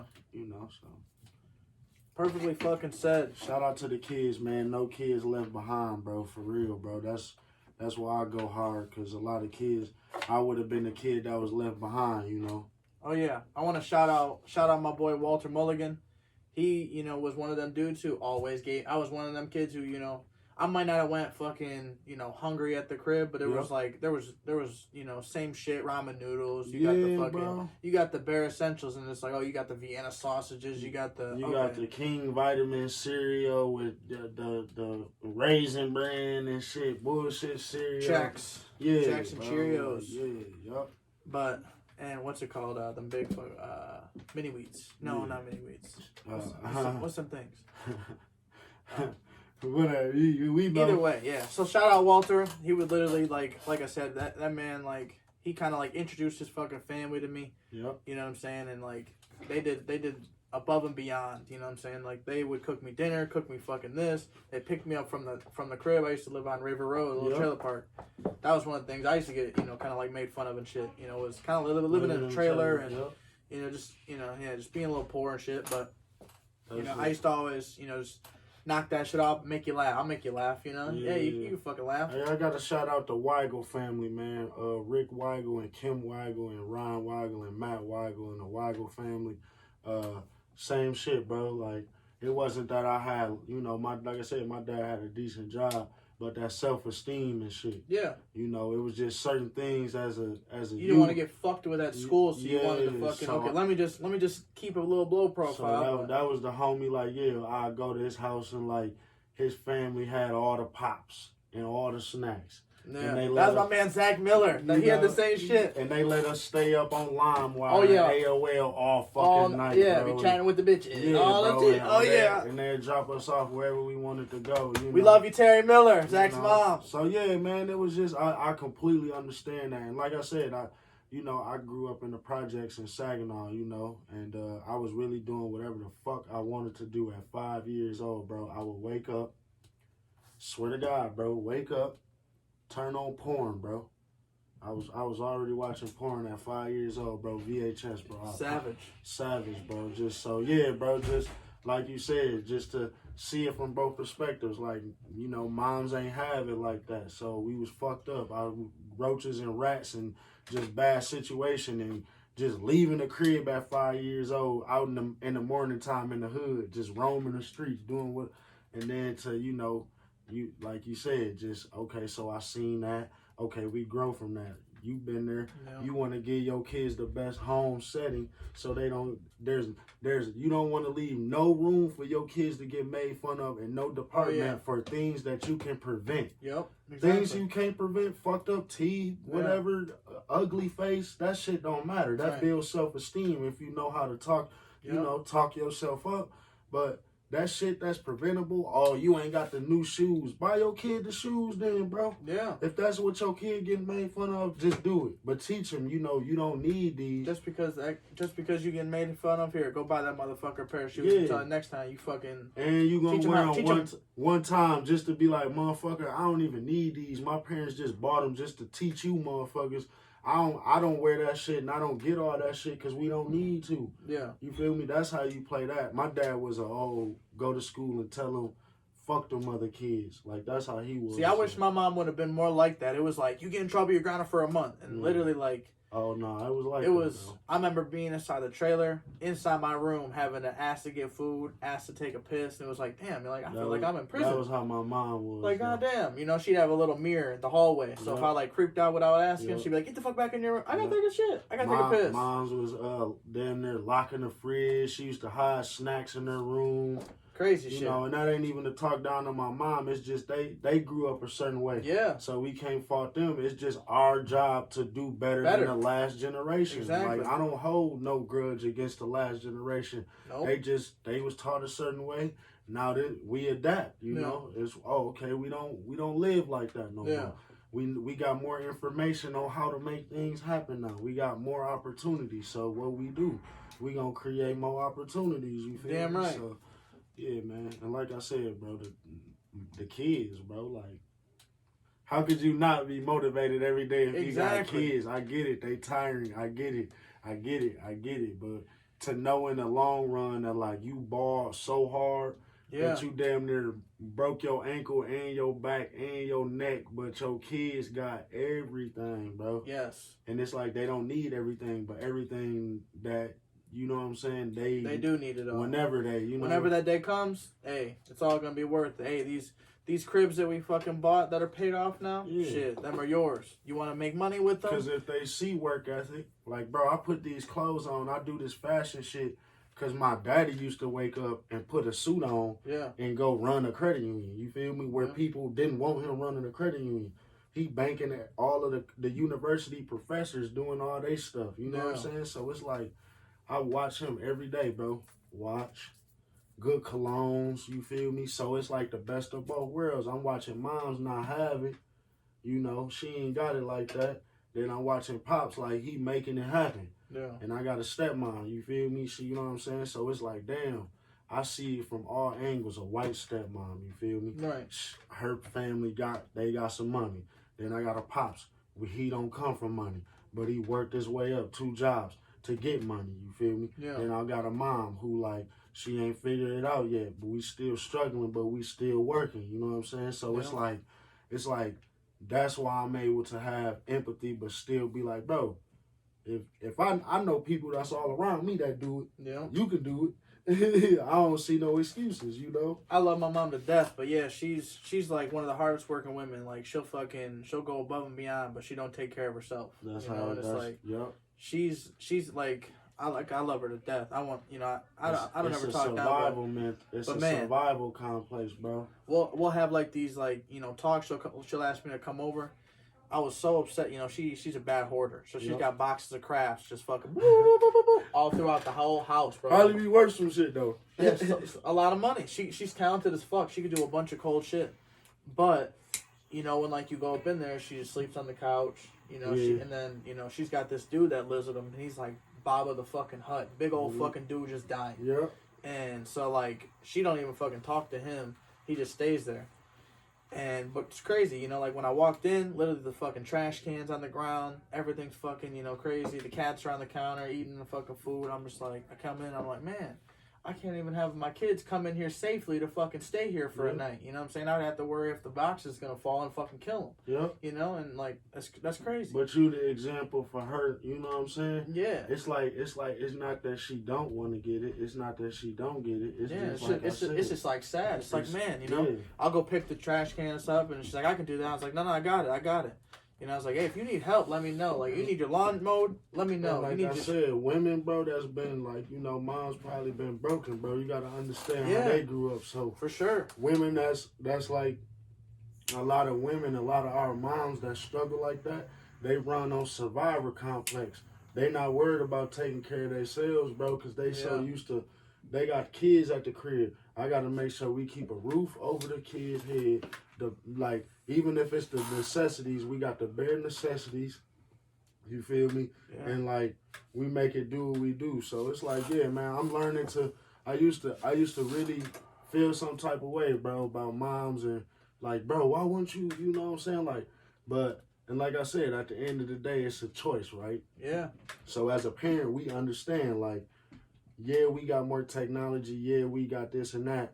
But at the end of the day, is taking your kid to Florida really that expensive? Right. Or is that instead of working 60 hours this week, your ass got to work 80? You feel me? That means you got to work 80. Yeah. Who gives a fuck? Work them 80. That money will come back. For 3 months and push that shit to the limit so your kids can enjoy Disney, bro. Yeah. Who cares if this your last $1,000, bro? Give your kids a fucking fireworks show, bro. You feel me? It's like sometimes as parents we gotta understand that like we create memories, bro. Yeah. And memories last forever. That money shit, kids don't care about that money, bro. They don't care if you bought the $10 fireworks or the $100 fireworks. As long as them bitches go boom. As long as the president's open and do. You feel me? Yeah. And make a noise. They cool, you know, like, so it's just, yeah, man, I try to always keep that in mind. Like, we ain't got to do the best, bro, but I do feel like I said, the last generation of parents, I feel like they didn't have, or some did, but it wasn't pushed as much as it is now to have that extra gear. Yeah. Like, that's why I always said in school, like, we should have had like an entrepreneur class. Yeah. You know, where like they're teaching you about like, hey, when you get out of this motherfucker, this is how much school's gonna cost. Yeah. This is how much this is gonna cost. This is how much you gotta make for your car payment if it costs this much at this percent. Lie, that's why I'm sharp like how I am. Yeah, same. Because I had trial and error. Because going to North Saginaw to middle school and then going to Heritage, bro, they put me on that shit. I took a U in the law class, bro. Damn. So yeah, it's like it's opportunities, right? So I'm not gonna get no B or A, but I'm gonna get a C+ in this bitch, and I'm gonna still retain the information for life. I'm gonna still retain the info. I didn't get to go on the police ride along for that class because I had a C+. You really? That's how the shit be, bro. Yeah, you gotta have a certain. What the fuck? Yeah, so like let every kid. Whether it's fucking, so they're gonna motivate to stay in school, stay in fucking everything. Your job is to fucking excel that fucking kid. You know, like that's just holding the motherfucker back. We make fucking exceptions around this motherfucker. Fuck that shit. We all going. Everybody's riding around this fucker. And that's what I'll be saying, man. It got to come to a point where we gotta understand. We gotta make exceptions for like. There's no reason why every now and again a freak of nature like a LeBron, a Zion Williamson, a Dez Bryant, a fucking Reggie Bush. There's no reason why them guys should have to go to school and go through that shit when clearly they're going to go to school to be they're going there to be a professional athlete. Clearly that's what they're gonna be. Yes, get the education. They can still do that. Yeah. Let them get their money first. They gonna have, you know what I'm saying? It's crazy that they want you to run through the same. There's so many cock blockers in the systems, bro. Like if I'm a painter and I'm an artist, bro, I'm not trying to sit in school for fucking 9 hours a day and learn social studies when I can paint, bro.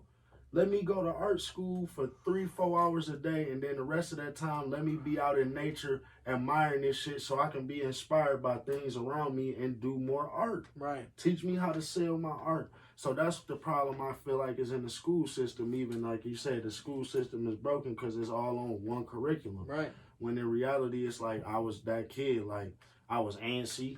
You feel me? But I went to a school that, like I said, North Charter, we had like a bridges program, right? So they would pull somebody like me out of class for 30 minutes a day, right? And they would have like a mini kids trampoline. And I would go out there and I would do exercises to get out of class and keep cause I'm high functioning active, bro. I need to be moving. I can't be sitting still. Yeah, they should have did some. So it'd be like, but you bouncing on a trampoline to a rhythm. Right. And then they got you reading things off and just stimulating your mind. And then you go back to class, bro, and it's just like you locked in, bro. Yeah. But it's like I said, that was the alternative curriculum. They don't even do that kind of shit no more. So, but like they offer kids now, they let them sit on bouncy balls. You know, some schools got it so their kids can sit on the bouncy ball. But I'm like, damn, think about that, bro. Yeah. All them like kids can't sit still, bro. The kids like they're not meant for that, bro. So to make a kid do this for 8 hours a day is and torture, no fucking no feet on the desk in front of you. Fuck that. They trying to take recess away. That's insane. So like they do. That's like, crazy to think. They put like the bouncy ball in the class now, which is essentially like what I was doing. Yeah. You know, so it's just cool to, you know, have had the opportunities to and seeing like, oh, I used to do something like that, you know, but that's where the acting comes from. Is we had academic track, so I did what that was skits and improvisation, mathematics. So I did skits and improv. So acting on the spot. You feel me? They give me a word like melancholy. I gotta act melancholy. You know, and you gotta act as bro. So it's like shit like that. I wasn't in acting school, but it was a school that was ahead of their time. They don't do this shit no more. Yeah, you seem like the way advanced version. Way advanced, bro. Like, oh, this is how them rich people send their kids to specified schools and not schools that make you sit. They send their kids to art schools. Right. They send their kids to schools specifically for what they're going to do. Right.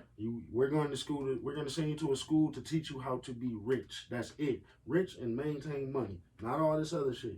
You feel me? Yeah. So that's why, like I said, I went to a school where, you know, we had academic track. I learned how to act. I learned, you know, all these crazy big words, and, you know, it's just, you know, it is what it is, you know, so. Yeah, that's awesome, though. You grew up here in Bay City? Born and raised. Yeah, see, so even, like, that's cool for you, like, you raised here, so that's cool, like, I feel like as men and family men, like, it's cool that we went to school with some of these people, like, I know some of the people who are police officers in Saginaw. I went to school. We played sports against each other. You feel me? I know some of the teachers in Saginaw that my kids might grow up and have as teachers. You know, like when it comes to enrollment, right?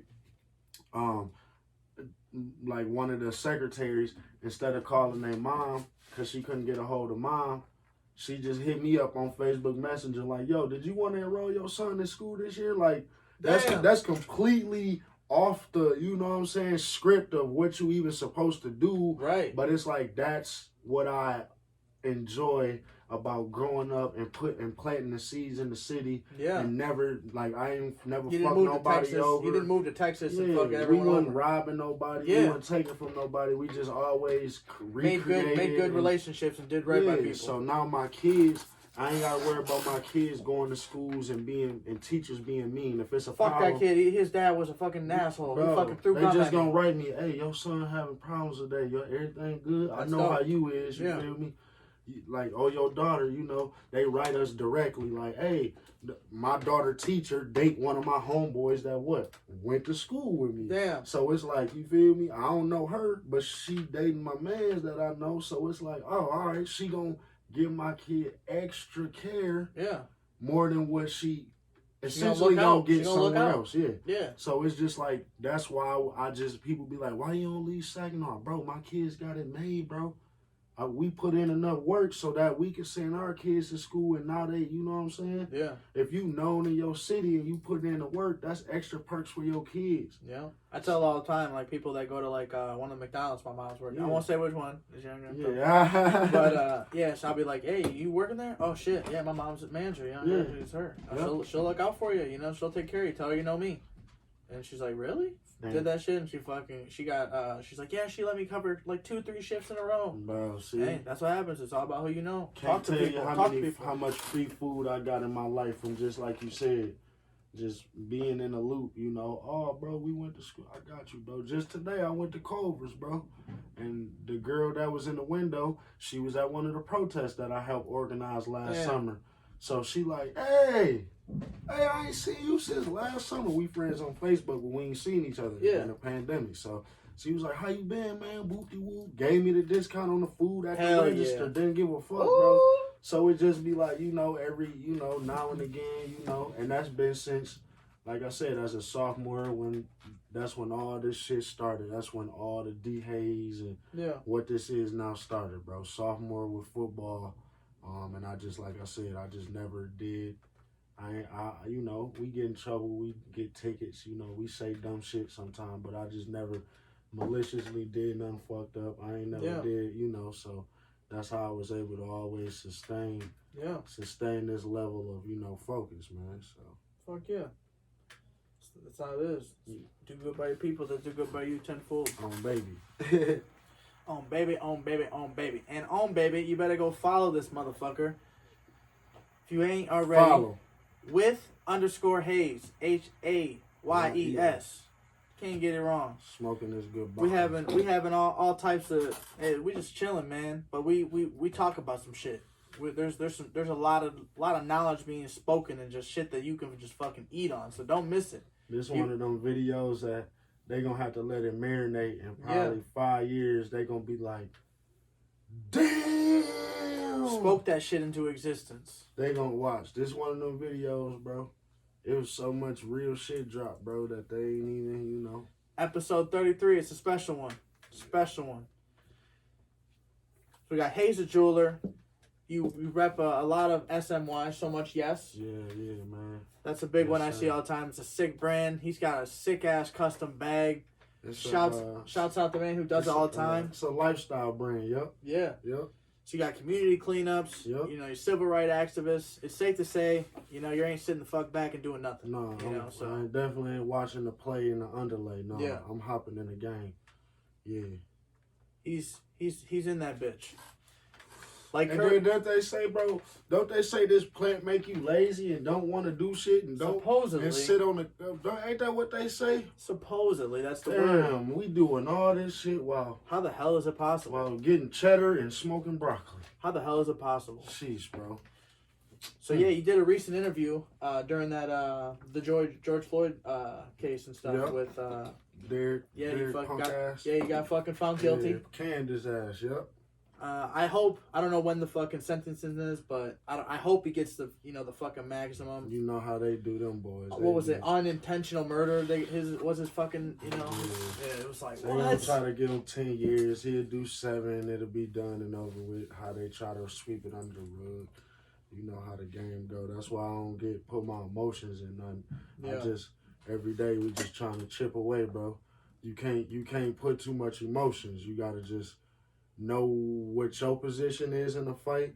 Like it's your job is to let other motherfuckers know that's, white. Like, hey, bro, that shit ain't cool, motherfucker. You know what I'm saying? Which you do already. I already know. I don't even, you know what I'm saying? So it's like, that's your job in the fight. Everybody got a job in the fight. You know what I'm saying? So it's like, shit, yeah, man. Everybody that want to be, that is. Right. Yeah,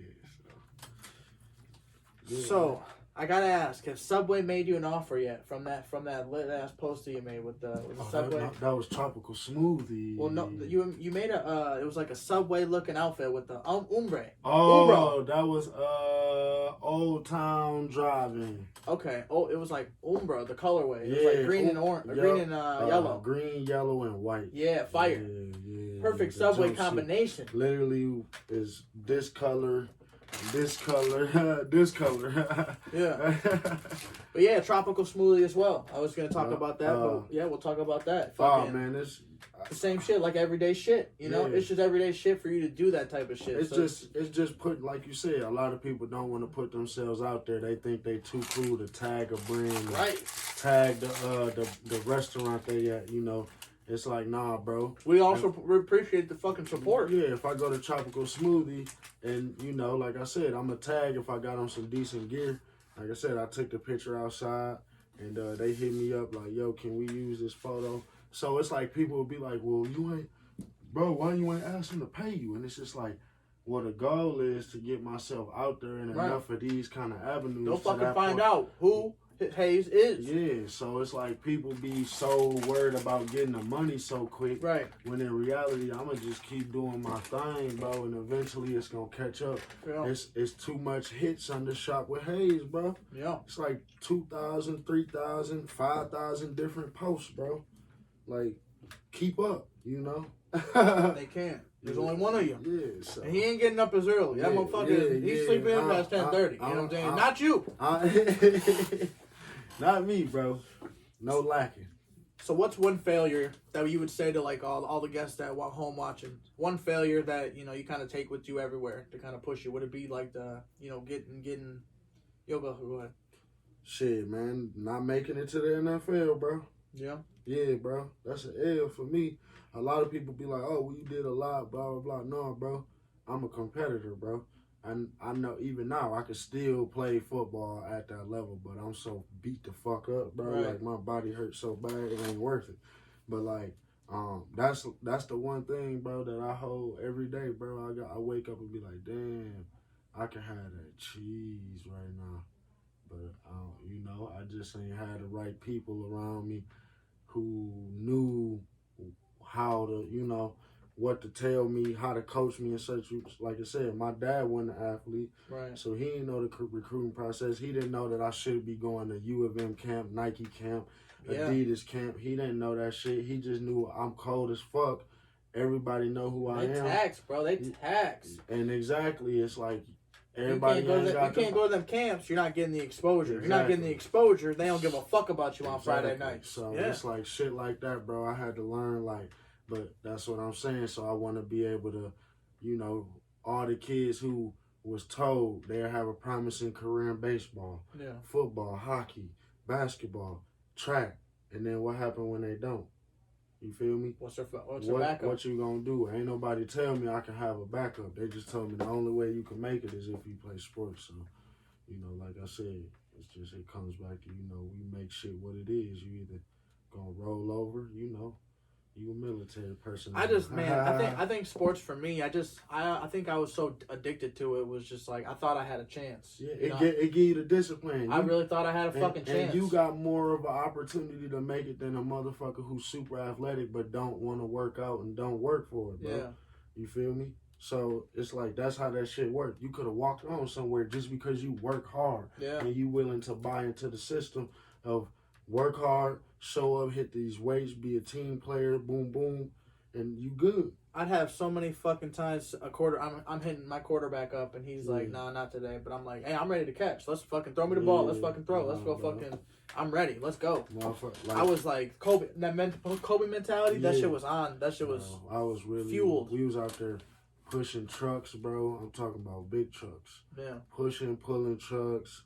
I was squatting as a freshman, bro. I was already squatting 405, 500 as a freshman. 525 was like my record. Bro, I was so... Never again. So, yeah. So, never. You know, so I was like, I had already had like this, and like you said, I had that chip on my shoulder. Like, I was always number one on the depth chart. Yeah. Always. For a combined, you know, lifting, speed, running, mile, well, whatever it was, like, it just, I wouldn't let nobody, you know, and that's how I treat everything in life. Like, I can't let nobody outperform me. Yeah, just keep working. You work harder than the next work. And even if you outperforming me, that's cool. That just means, you feel me? You're motivating me. Yeah, you motivating me. I ain't hating or nothing. I'm like, oh, all right, I gotta get my, All right, I might have to wake up an hour earlier. Yeah. Cool. All right. Like I said, you motivated me to kind of just, post more, kind of get out there and just. Yeah. Like I've been saying, you started posting now when you go to the post office with a fit on. It's fucking inspiring. That kills two birds with one stone, because now you advertising like this pack going in and out, this mail going out. Yeah. Y'all see it, this shit's selling. Don't get caught slipping trying to wait and see if I'm going to, buy it now. Yeah. And then it's like you still have a fit on, so you able to get your fit off. Yep. And then at the same time, it's like I said, it's the perfect marketing, bro. You ain't got to double post or post multiple things. No, you getting one thing across. So, And it helps to be diverse, there's Army Bravo and, Jersey Plug, but you got, Hayes the Jeweler. I always forget about Army Bravo. Oh, yeah, that's like the main account. That's like the little personal. That's the account I initially met you on with Army Bravo, I think. Yep. Yeah. That was our main page. Yeah. So. But yeah, so how was the work ethic? Was like the Sting when you played for the Sting? Was it kind of similar? Because we had who was it? Andre Houston. He was in and he kind of talked about his football experience and like dudes just playing injured, dudes literally just grinding through like ankle and tape it up, just fucked up fingers, all types of shit. And it's like I remember. That shit was sucky, but I can't even imagine on a collegiate level just how fucking competitive. Because dudes are just every single person. I want to go to league. I want to go to league. Coming from everywhere. Yeah. And it's like if you can hang with them, then If you ain't 100% passionate about it, hey, there's people that are fucking 5,000% passionate. There ain't no room for you. Yeah. So that's really that's how. And like you said, that was really the work ethic, bro. It's like, bro, I was really going to get pedicures, manicures, bro. You have to, bro. Yeah, you got to take care of your body. Your feet, bro. Like, your toenails get long, bro. You jump cutting, stopping. You got your feet taped up. Your feet jamming into the end of your cleat. Like, your shit get ragged after a while. Then, like, my ankles, so you got to invest in, like, machines that, you can give you a quick recovery. And you got to get a TENS unit that give you the electric therapy, so the good shit. Yeah, man. So it's just a lot of shit that go into it, bro. Like having a chiropractor. Once you start going to the chiropractor, you got to keep going. You know? So man, just shit like that, bro. Just I don't know. And even just practices, bro. Just 8 a.m. practices. 9 p.m. practices, you feel me? Like late and early practices. So you got a whole day. Now you got to go to practice. You done been chilling all day. You tired. Now you got to get up and get motivated to go to practice. So yeah, man. That's why it'd be funny when they be like, this player didn't go to practice. I get it. Yeah. Allen Iverson didn't go to practice. Yeah, bro. I balled the fuck out. And we up here talking about why I didn't come to practice, bro. I'm tired, bro. I'm beat up. I need a rest, bro. You feel me? And so, still today, man, I got arthritis. My ankle's fucked up real bad. I never broke nothing or no catastrophic injuries, but just I definitely know where I used to be doing certain shit. Like I know here. You know your body. I know here's from my wrists are from falling when I'm holding the ball and tucking. Yeah. I know my elbow is that's what breaks my fall. You got to learn how to get tackled. That's an art to getting tackled, because that shit ain't no joke. When you first playing, you just get tackled and you just be falling. Don't stand up. You better lower your shoulder. You better be separating your shoulder, all kind of shit. Yeah. So, you just learn a lot of shit. My fingers are all fucked up from helmets just trying to get the ball out, blasting your fucking hands. Yeah. Fucking, I remember talking about getting your chance, being number one in the depth chart. I was the complete opposite. I was always at that fucking, hey, I'm right here with Brusk, I'm right here with Beeson, and then we'd have Doherty, Sean Doherty. Tall ass dude, he could fucking catch, but he was, sometimes he'd have drops. He'd have, drops and stuff. Yeah. I know Sean. Yeah, dope dude. Yeah, he played for. I think he plays for the Sting or. No, he played with the Stampede. Stampede, then, Yep. Yep, but so it was. He actually talking about high school players we played against. He almost intercepted Devin Gardner when we played him. For real? Yeah, homecoming night. Inkster comes to our fucking house. Homecoming. What, bro? Fucking Inkster, bro. It's fucking like TV coverage. People are fucking going crazy. Yeah. Devin Gardner is fucking 5-star recruit. Boom, boom, boom, boom, boom. We lose the game 21-14, but we fucking stuck with them like the whole game. Like they're supposed to be like this fucking like number 5, number 6 ranked team in the state. You know? But that's the thing with sports though. That's why I was saying earlier, like, bro, that's why I'm not like people get starstruck and shit. Bro, I didn't play like Draymond Green, we grew up playing against each other since middle school, bro. Yeah. You know what I'm saying? Like, all through high school. So, like, yeah, I know him at a point where, like, I seen his come up. I seen his work ethic. People think he didn't jump on when he fucking got huge. You've been on. He had to work for that shit, bro. He wasn't that cold from the get-go, bro. They had to turn him into a guard, basically. Like, you know what I'm saying? Hey, bro, you big, but you ain't NBA down low big. You got to start bringing. I seen, you know what I'm saying? So it's just been a lot of athletes that really went league, bro, or you know, was league caliber that I played against. And, you know, like I said, that teach you how to, you know, deal with certain kind of people, you know, not trying to be too cool. And, you know, just being yourself will get you way farther when you're around them kind of people. So I gotta ask though, you gotta know the video guy who does it at Heritage probably, right? I don't know him now, but I'm sure I can. I gotta get the tape of freshman year. Okay, so a crazy story, right? I'm like 3rd on the depth chart. Boom, boom, boom, bang, right? You know, it goes Derek Seiferle, James Beeson, and me. You know, like boom, boom, bang. There's like 4 other receivers. But, you know, like we had the most hands, and we never drop shit. Yep. I'd have my gloves on, but we never drop shit. You know, never. You know, and if we did, hey, if some motherfucker hit me hard, he fucking hit me hard. So, Derek Seiferle misses a game against Heritage freshman year. Misses it. This was 07, 08 area, probably. So, 07. Yeah, I was playing varsity by then, huh?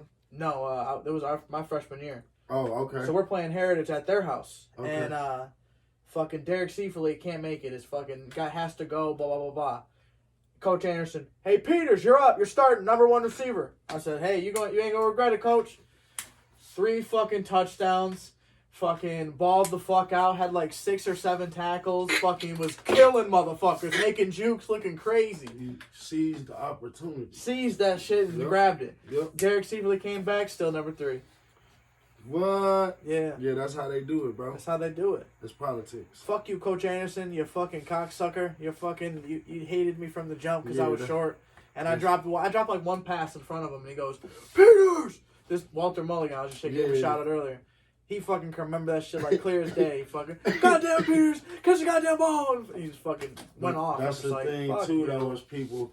I didn't say that, but. You could tell a motherfucker who ain't never been belittled through sports, bro. Like, I was a horse, bro. Yeah. So they rolled my back for everything. So it was like, I've been there where a motherfucking coach would get in my face and be like, if you don't get this bitch in this goal line, you're a pussy. And I'm like, whoa, bro, I'm a junior in high school. I'm a sophomore, bro. But it's like, I was able to take that kind of, like, nowadays, if you take that, technically that's abuse, right? Right. But for me, that was like, that's motivation. You hyping just me the fuck I was up. a pussy if I don't make it across the goal line? He's like your fucking hype man in a sense. Yeah, you know? but a lot of motherfuckers didn't have, you know, that's why I be like, man, bro, it just be crazy. We grew up in an era where you get roasted and shit. Yeah. Now it's like everything over the internet. Nobody like to get roasted in person. Yeah. Can't nobody take when you get on their ass about some shit they supposed to do. Yeah. You know. They don't want to hear they blocking you. If you blow your assignment, you fucking the team up, right? Yeah. Oh, yeah. So if you blowing your assignment as an adult, you fucking the team up. But motherfuckers don't like to be corrected on their fuck ups, you know. Oh yeah. You know, so. Yeah, there was one time, man, the hardest hit I ever gave somebody. Fucking Jay Collins, he's this big fucking linebacker. It's my junior year. Coach Rademacher tells me, hey, crack back block, you're gonna fuck this motherfucker up. I'm like, hey, you know, sounds good. Practice fucking hero right here. Crack back blocks was cool. Oh, I'd fuck some people legal. up. Yeah, legal all day. So fucking boom. I fucking hut. And then fucking literally 1 step, 2 step, and then I'm fucking cracking. He didn't straight down the line. I hit a little pitch, and then fucking he looks back, boom. He fucking is just laying there down for the count for a minute, and then fucking gets up, kind of shakes it off. All right, good hit. Next play, running back Alex Tacey hands off the ball. Jake Collins hits his ass. Boom, concussion. Never plays again. Yeah, I'm like, damn. I said, you wish that was me, huh? And he's like, oh, you bet your ass I do. You ended a career, huh? I know. It be like that. Hey, it's a tough sport. It's a tough sport. That, you gotta be a gladiator for that shit. You damn right. And just like a gladiator, this motherfucker's been on a goddamn run that's like no fucking other. Steph Curry. He's been balling out of his goddamn mind. Motherfucker, hey. He probably let a lot of people down with bets because he only had like 16 the other night. But drug test the whole NBA because them boys playing like monstars. Yeah. Everybody. They balling. What's my man's name from Flint, bro?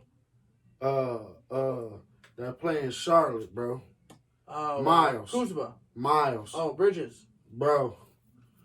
He went to state. He's from Flint? Yeah. I didn't even know that. Bro, that boy Miles. That man takes off like no other. Miles Bridges. He's got. Somebody drug test that boy. Hey, let him play. I want to see Charlotte in the bitch. I don't know.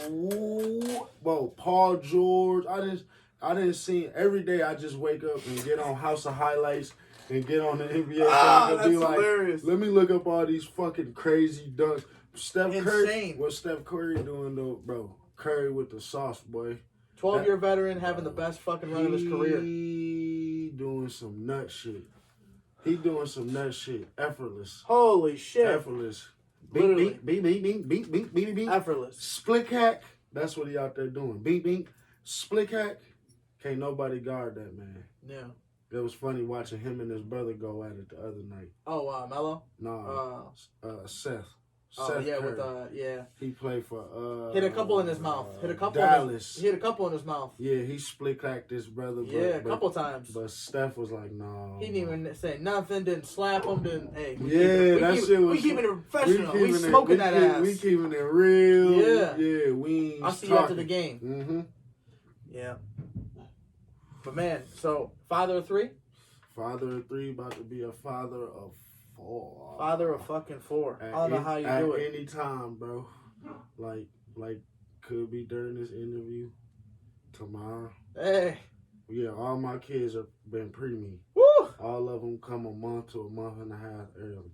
Hey, well, FGP fucking wishes y'all a happy pregnancy and fucking everything goes usually smooth. Always go well, man. Yes. Shout out to the Lord Jesus. Yes, man. yes. We'll have a nice little gift for you. Yeah, man. Have a nice little gift for you. Yeah, so yeah, man. I don't know how I do it either, but like I said, it come from like I said, just seeing like I said this,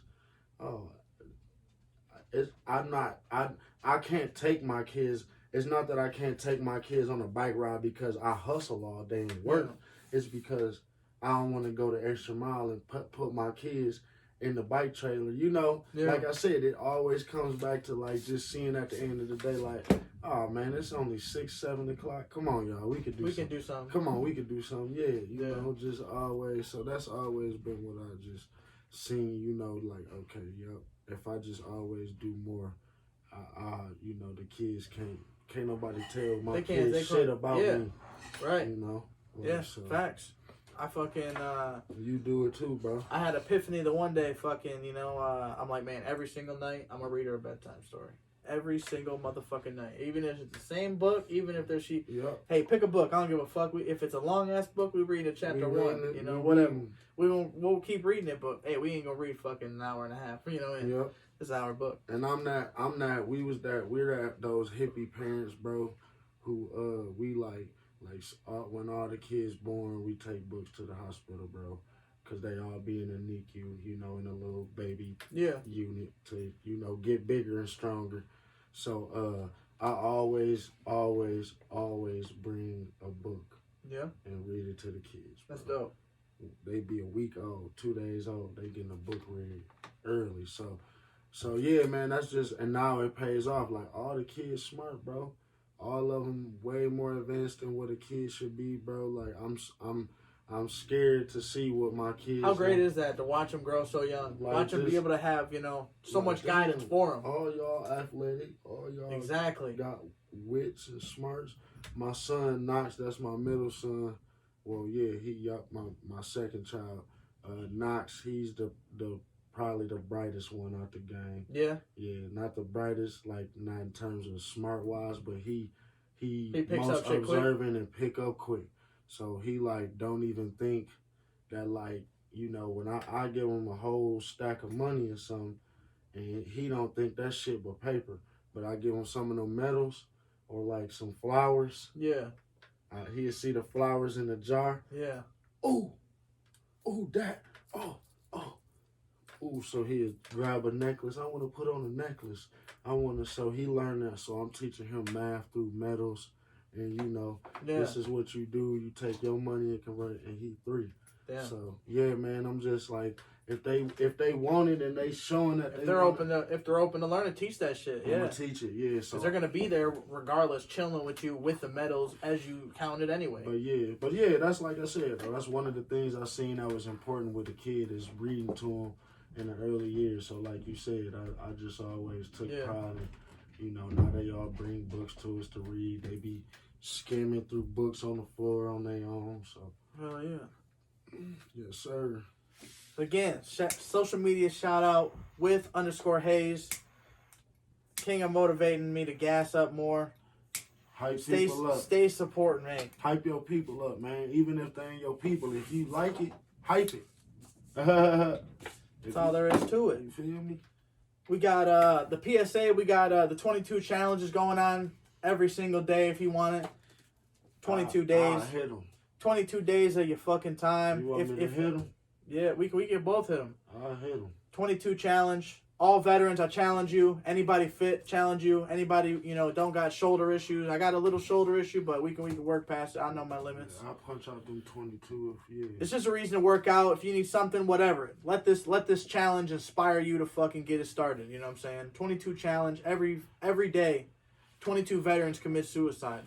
It's a sad statistic, but it's a fucking real statistic. You got to know it's out there because it's fucking happening. Whether you think it or believe it, it's happening. You know what I'm saying? A lot of them go through shit. Yeah. They fucking, they might not think they're good enough. They might not think, a lot of shit.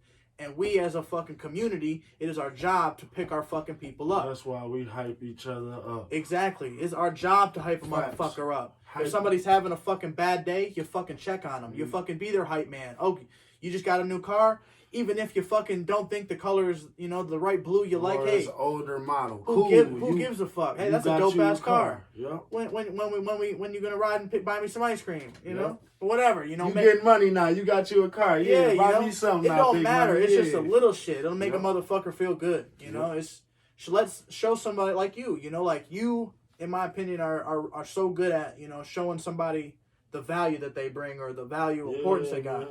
And that's what I try to do. You gassing somebody up, but it's like at the end of the day, you truly believe in them motherfucker. Like you're like, damn, I know, bro. I be knowing that I'm like, I don't need no young motherfucker to tell me I'm a real motherfucker, bro. Cause every old person I encounter fuck with me the long way, bro.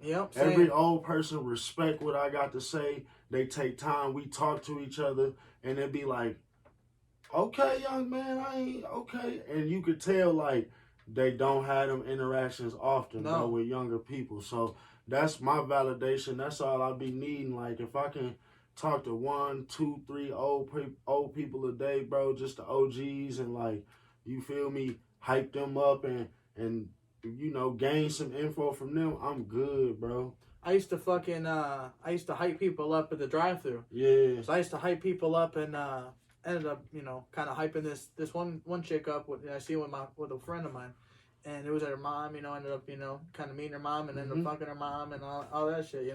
So that was a cool moment. But there was besides that, I used to gas people up. Like old ladies, they come through McDonald's. I'm like, hey, have a good day, beautiful. She's like, thank you so much for remember that, man. Because it's like, think about it. A lot of these older people, widows. Think how many older people you see eating alone, bro. Like, I talked to him on the way out. Yeah. Hey, I hope you have a good day, sir, ma'am, sir. Yep. All right now. See a veteran hat. Hey, thank you for your service. You Thank take you for it your service. easy. Yeah. Even like, you know, like I dated a Marine, you know what I'm saying? She was a corporal in the Marine, so, you know, so it was like, even that gave me a different level of respect, but that was why going to, even like I said, go back to charter, even going back to the middle school I went to, the principal the first couple years was a Marine. Yeah. So we was the North Saginaw Charter Academy Mariners. Damn. You feel me? So like, That school is still around? yeah, it's still around. It ain't the same like what it was when, you know, but we had uniforms. Parents was complaining probably. You know, it changed over time. Oh, bro. yeah. You That's know, too much. They don't like that. Let's change. Let's talk to somebody. I went to the Tomb of the Unknown Soldier. I did all this shit that helped me understand, like, okay, we recited the Emancipation Proclamation in front of the Lincoln Memorial. You know, I've been to the JFK and this the Kennedy's Eternal Fire Memorial where the fire don't go out. I've been to where they do the gun shit in DC. They flip the gun. Is that West Point? West Point. You been there? I've been there. Oh, bro. shit. I've been there in the rain. Bro. They say like that's like the hardest school, one of the hardest schools to get into. I've been there. Them and Michigan motherfuckers is cold. No, this was in DC, I think. Yeah. This one, but yeah, it's just, you know, I don't know, man. It's just like, you know, just seeing do good all by that your stuff. people. Yeah, just growing up seeing all that stuff, it taught me just to respect people. And, you know, we, you know, had certain values, and it taught me we had the code of ethics, and we had the moral values, and the Mariner clap we had, which is we ain't clap because that took up time. So when somebody talked, we just, all right, cool, bet. Everybody get a chance to get it in. You know what I'm saying? So yeah, man, I just, you know, just cool experiences that allowed me to, you know, be who I am today once again. You know? Yeah. Two examples are kind of like me kind of trying to get back to, like, you know, kind of who, you know, was good to me kind of growing up. I was at Krejcik's the one day, my football coach, sophomore year. Yep. And he was like my broadcasting teacher. Cool as fuck, dude. Oh, let me get away with so much shit. Hey, you and Walter go in the room and fucking study tape. Go look at tape. Yep. You know, everyone else be working, doing essays and shit. Y'all are good. You guys just need to do tape for me. Snack cake. I'm like, damn. So, like, he gave us, like, special treatment because we played sports. You know, we were on his team, did well on his team.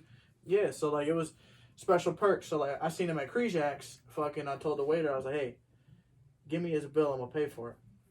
She's like, okay, are you sure? It's like a $30, $40 bill. I said, hey, just give me the bill. I'm going to pay for it. Mm-hmm. Don't tell him. Just when he says something, you know, just be like, someone paid for it. You know, and I'm gonna, hey, maybe, and then she ended up telling him that I did, because he's like, no, nobody paid for my meal. Who? Here, take the money. Please take my money. And yeah, so he came over. He's like, thanks. You know, it means a lot. You know, it's like nice to see that. You know, a little give back. Well, I just seen another lady, Miss Falsing, 6th grade. She was cool as shit. Used to, you know, always let me come late for school. You know, always be late, bro. Coming in that bitch dragging ass. Never fucking, you know, hit me with late slips or ab tardy or nothing. That's real. So I fucking, you know, did the same thing. I was like, hey, let me go shit. Went up to her before we left. I'm like, is your name Miss Falsey? She's like, yeah. I was like, I had you 6th grade year, Jacob Peters. Oh shit, thank you. I remember you. I said, your meal's paid for. You know, have a good day. Oh, thank you so much. That's so nice of you. Like you said, that was your broadcasting teacher. Yeah. Look what you're doing now. Hey. I learned about, like you was just saying, like I had a teacher. I didn't relate to him that well as a teacher, but I was learning about podcasts going to Heritage. It's just interesting to know. So it's just like, damn, podcasts back in, that was 2005, bro. I had that class. So in 2005, they was teaching us about podcasts. You got a lot of shit that people want to hear. Wouldn't be a bad idea. Eventually. I got to gain some more life experiences. Yeah. WHP, With Hayes Podcast. Travel. Look at you, player. Yeah. Drum roll, please. Thank you. But yeah, man, another PSA. Love your kids. Like you said earlier, you know, teach them shit. You know, talk to them about what you like. Teach them what, you know, what these, you know, Nobody gives a fuck what AB squared plus fucking C equals D to the fucking second over 3 squared. Nobody cares about that shit. It's important when you're going through it because you got to pass it. But at the same time, like, these kids ain't remembering that shit. Give them shit that they're going to fucking remember. Teach them. Be there with them. Have them around you. You know, just appreciate their, you know, time, like you said, and make the memories. And it's, people take advantage of the time we got. We don't got a lot of time. No, and that's It's like people like that hide stuff from their kids. It's like, bro, your kids gonna appreciate you more as an adult when they know that you smoked good herbs. You feel me? Because it's like you always want to keep it so real with your kids that, like, when they adults, like you said, we not doing nothing bad, but you want to leave stuff that's a memory. Like, damn, I remember my dad waking up and lighting up a joint in the morning, you feel me, outside the porch drinking the tea. You know what I'm saying? And, good vibes. And just, shout out Pops. You feel me? And you know what I'm saying? Just shit like that. So that's just the memories. Like, and when people try to hide shit from the kids and, oh, don't do this, that's going to make them want to do it more. Yeah. But that's why, like, all my kids, they grow up around guns. They grow up around the shit that, like, I'm never going to lie to my kids about anything that's real life. Yeah. Because if y'all know earlier, y'all can take life more serious earlier. Yeah. If you know what I'm saying? I'm not going to tell them something that could potentially ruin their childhood. Right, scar them and shit. Like, yeah.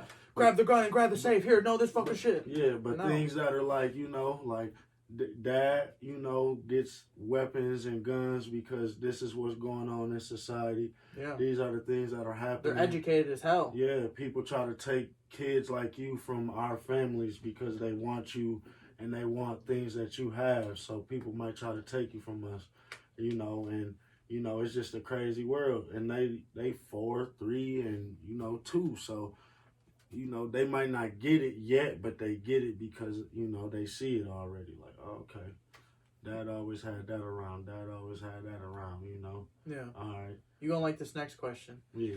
14-year-old Hayes. What advice would you give 14-year-old Hayes today? Man, freshman year, you fucking big timer. Freshman year, yeah, definitely turned into a big time. Just got out of the most unique high school or middle school, you know, known to man. Ain't knowing nobody. The best advice that I can give someone at that age was don't run with no crowd. Have your people you rock with, but be your own vessel. Bring your own person. Through thick and thin, be your own person. You feel me? Because everybody got to answer to somebody. You know, what you get away with, somebody else's parents ain't gonna let them get away with. What you know what I'm saying? So definitely, yeah, be your own self. Make your own decisions. Think for yourself. Think for yourself.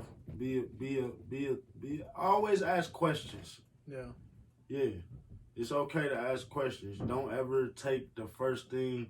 And always trust your gut instinct, too. If your gut telling you something, it's because it's what it is. Your brain will override what you think, but your gut gonna always tell you. It is. We humans, bro. So we think because we smart and we got a brain. So we think we the smartest motherfuckers on the planet. But even an ant know when some shit don't seem right, what an ant do? Get the fuck on. I'm out. What a lion do? Come on, bear cubs, we out this bitch. These the biggest, toughest. Even a ape. Come on, kids, we out. They gonna get they babies in. Yeah. But here we go. We human, so we have a gut feeling. I don't think I should go there by myself. What we do? Go somewhere by ourselves. We already know. Yeah. Our gut told us don't go. Then what happened? You get into an accident. You lose your wallet, something bad happen, you see something you ain't want to see, something get you in your feelings. Every time, bro, your gut never fails you. So, yeah, be yourself and always trust your gut instinct because your gut never lies. I promise. That's why you got to doo-doo when you fuck up or when you know something all bad. You got to poop because you flushing out your bad shit. The anxiety is telling you to shit because you got to shit. You done fucked up, Joe. We're going to talk about some games. Yeah. We got Miami at Atlanta. Tonight. Yep. Trey Young is out 2+ games. That was a scary looking land. I thought it was a lot longer. He was, Said only 2+ games, so. I'm cringing. Shit. Yeah. Yeah. I got Miami winning this one. I don't think they're as damaging without him. They need logo Trey. Yeah. We got Cleveland at Charlotte. I'm going with Charlotte with this one. When LaMelo coming back? I don't know. Hopefully soon. They say soon. When Melo returns, I think they're going to be competing in the East, top 4, top 5 with New York. They exciting. Yeah. I love the way they hoop. I can't believe that New York is right now number 4. Man, that's surprising bro. Right there for sure. That boy Randall. Yeah, going off, having the best year of his career. Oh, that's Zion Daddy. That's Zion Williamson Daddy, bro. They look just alike, but bro, Pookie, or what is his name? Well, Pookie. You remember Pookie Williams? USC. He used to play at Saginaw High. Oh, Reese. Yep. Yeah. Yeah. He was a big star in basketball growing up. Jones. Pookie Jones. Pookie Jones. Yeah. He went to USC. Went to USC. He went to the Hill. Yeah. Maurice Jones. Yeah. His nickname. Yup. Pookie. Yup. Yeah. Man, that dude was exciting to watch. Bro, he was what he'll think he. That's funny you say that because I just seen bro at the park training somebody. Oh shit, he's back locally. Yeah, that's dope. That was the day I took the Paul Pierce. Oh picture shit! With the Hey. So I picked my mans up. Crazy. And we was at the park. I pull up and Reese out there training somebody. I'm like, all right. So I'm up trying to figure out because I'm like I was in some sandals, Yeah. So I'm like, damn, how can I get up on this rim? I definitely can't jump from a standstill no more. Yeah. Like I used to. He was like, hey bro, just jump up and hang on the net, bro, and pull yourself up. I said, you right, bro. So he's the hack for that picture I took. Hell yeah. Hanging on the rim with the ball like this with the Paul Pierce jersey. That shit was lit. Inglewood. That shit was lit. Yeah, so I just seen him. Shout out to bro, man. He definitely probably top 5 most exciting players I ever seen in my life. Pro, high school. I don't give a fuck, bro. Another one I played against was do you remember D'Anthony Arnett? Yeah. I threw him into our cheerleaders. That boy. Hey, shout out to Villains, man. Villains clothing line. I don't know if you know. That's his? Villains was here's their Instagram. Yeah, they booming. Villains? Yeah, Villains was here. Yep. They booming right now. Hell yeah. Yeah, shout out to bro there, man. They doing that motherfucking thing. Good ass merch. Yeah, I remember we work playing with them through Creator Society too. Oh, so nice. That's how we remember. I was telling you about how we work with quite a few brands. Yeah. So we work with bro work with them every now and again. Yeah, he had fucking TV coverage at Central when they played, and it was like I don't even know, like our junior year maybe, or I don't know, one of the two. Yeah, that's how that shit be though, bro. Like even when, like I said, when we played Mark Ingram and shit, bro, like everybody was in that bitch. You ever reach out to him? Man, he know what it is. I don't reach out to him and shit, because like I said, that's still my personal vendetta. Yeah. So it ain't. I don't even watch NFL football, bro. Yeah. Like, I really don't even, So it's like kind of them things where, I just kind of like if I see when I see Trent Robinson out and about, bro, I'll be like, hey, what up, though? Yeah, he's family. He's family. So it ain't like one of them things where I'm sour or nothing that anybody made it. It's just I don't reach out or nothing. Yeah. I just when I see him and shit, it's still love. You'll have a good conversation. Yup. So it's all love every time. But yeah, man. So. Yeah, Trenton is actually, his little brother is one of my best friends, Kyrie. Okay. So Kyrie, all right. Yeah, so Kyrie, I've been best friends with him since like 6th grade. Yeah, but like, man. we used to literally fucking, be over there cooking. His dad would be cooking. Mario would be fucking throwing down on the grill. Yeah. Slapping ass food. I know the whole. Yeah, back when I was eating pork. Whole game, bro. Back when you was eating unhealthy. Back when I was eating that unhealthy. I still eat pork. I just eat bacon though. I can't put down bacon. Bacon is tempting. It's so tempting. Too good, especially when they hide it in there. When the fucking with like pasta salads and shit. That shit's it's like goddamn, that shit's so fire. But we got Washington at OKC. This one I say Dort, dude's a future star. Dort is like a ball.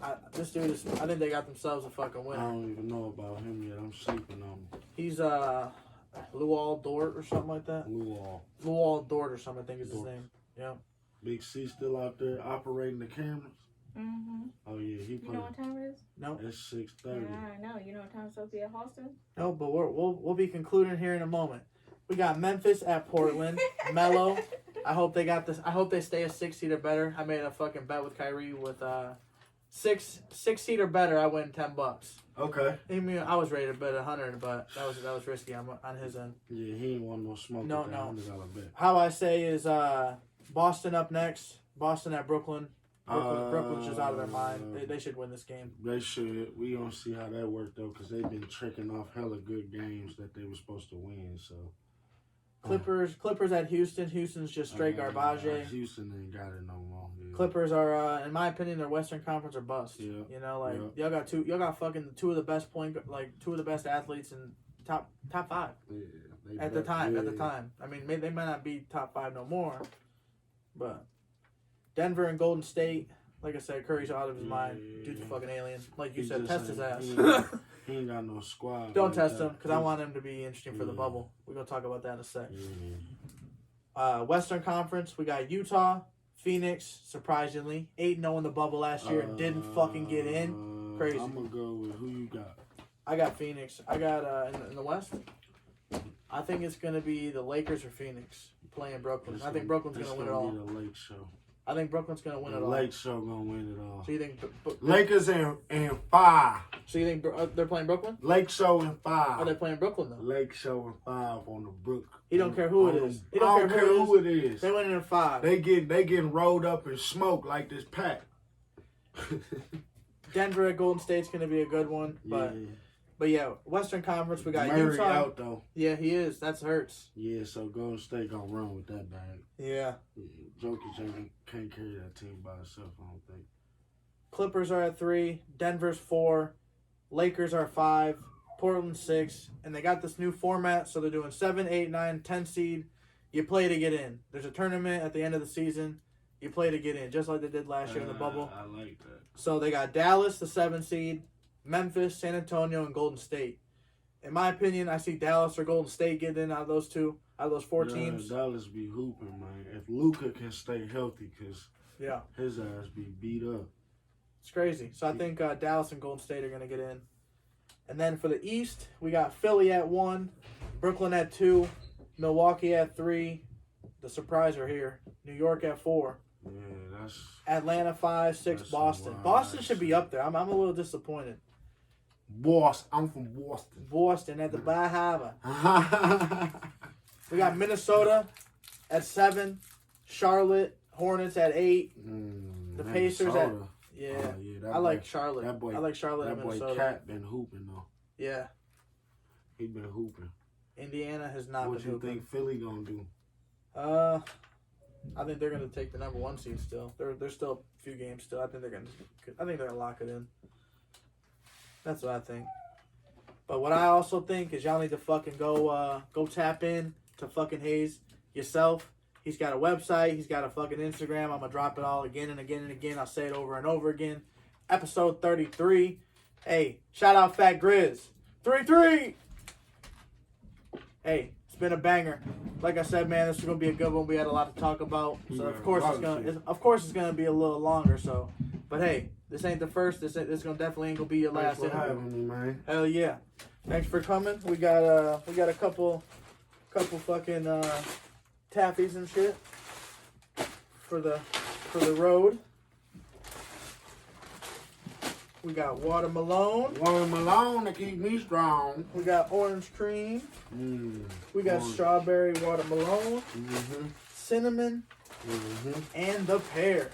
Yeah, I need that orange cream Oh yeah. and that young pear. All right. There you go. Get to it.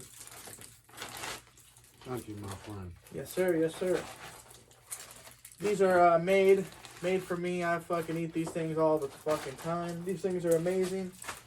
3 to 5, I'm fucked up. You know, so I mean, if you want to know what's the dosage?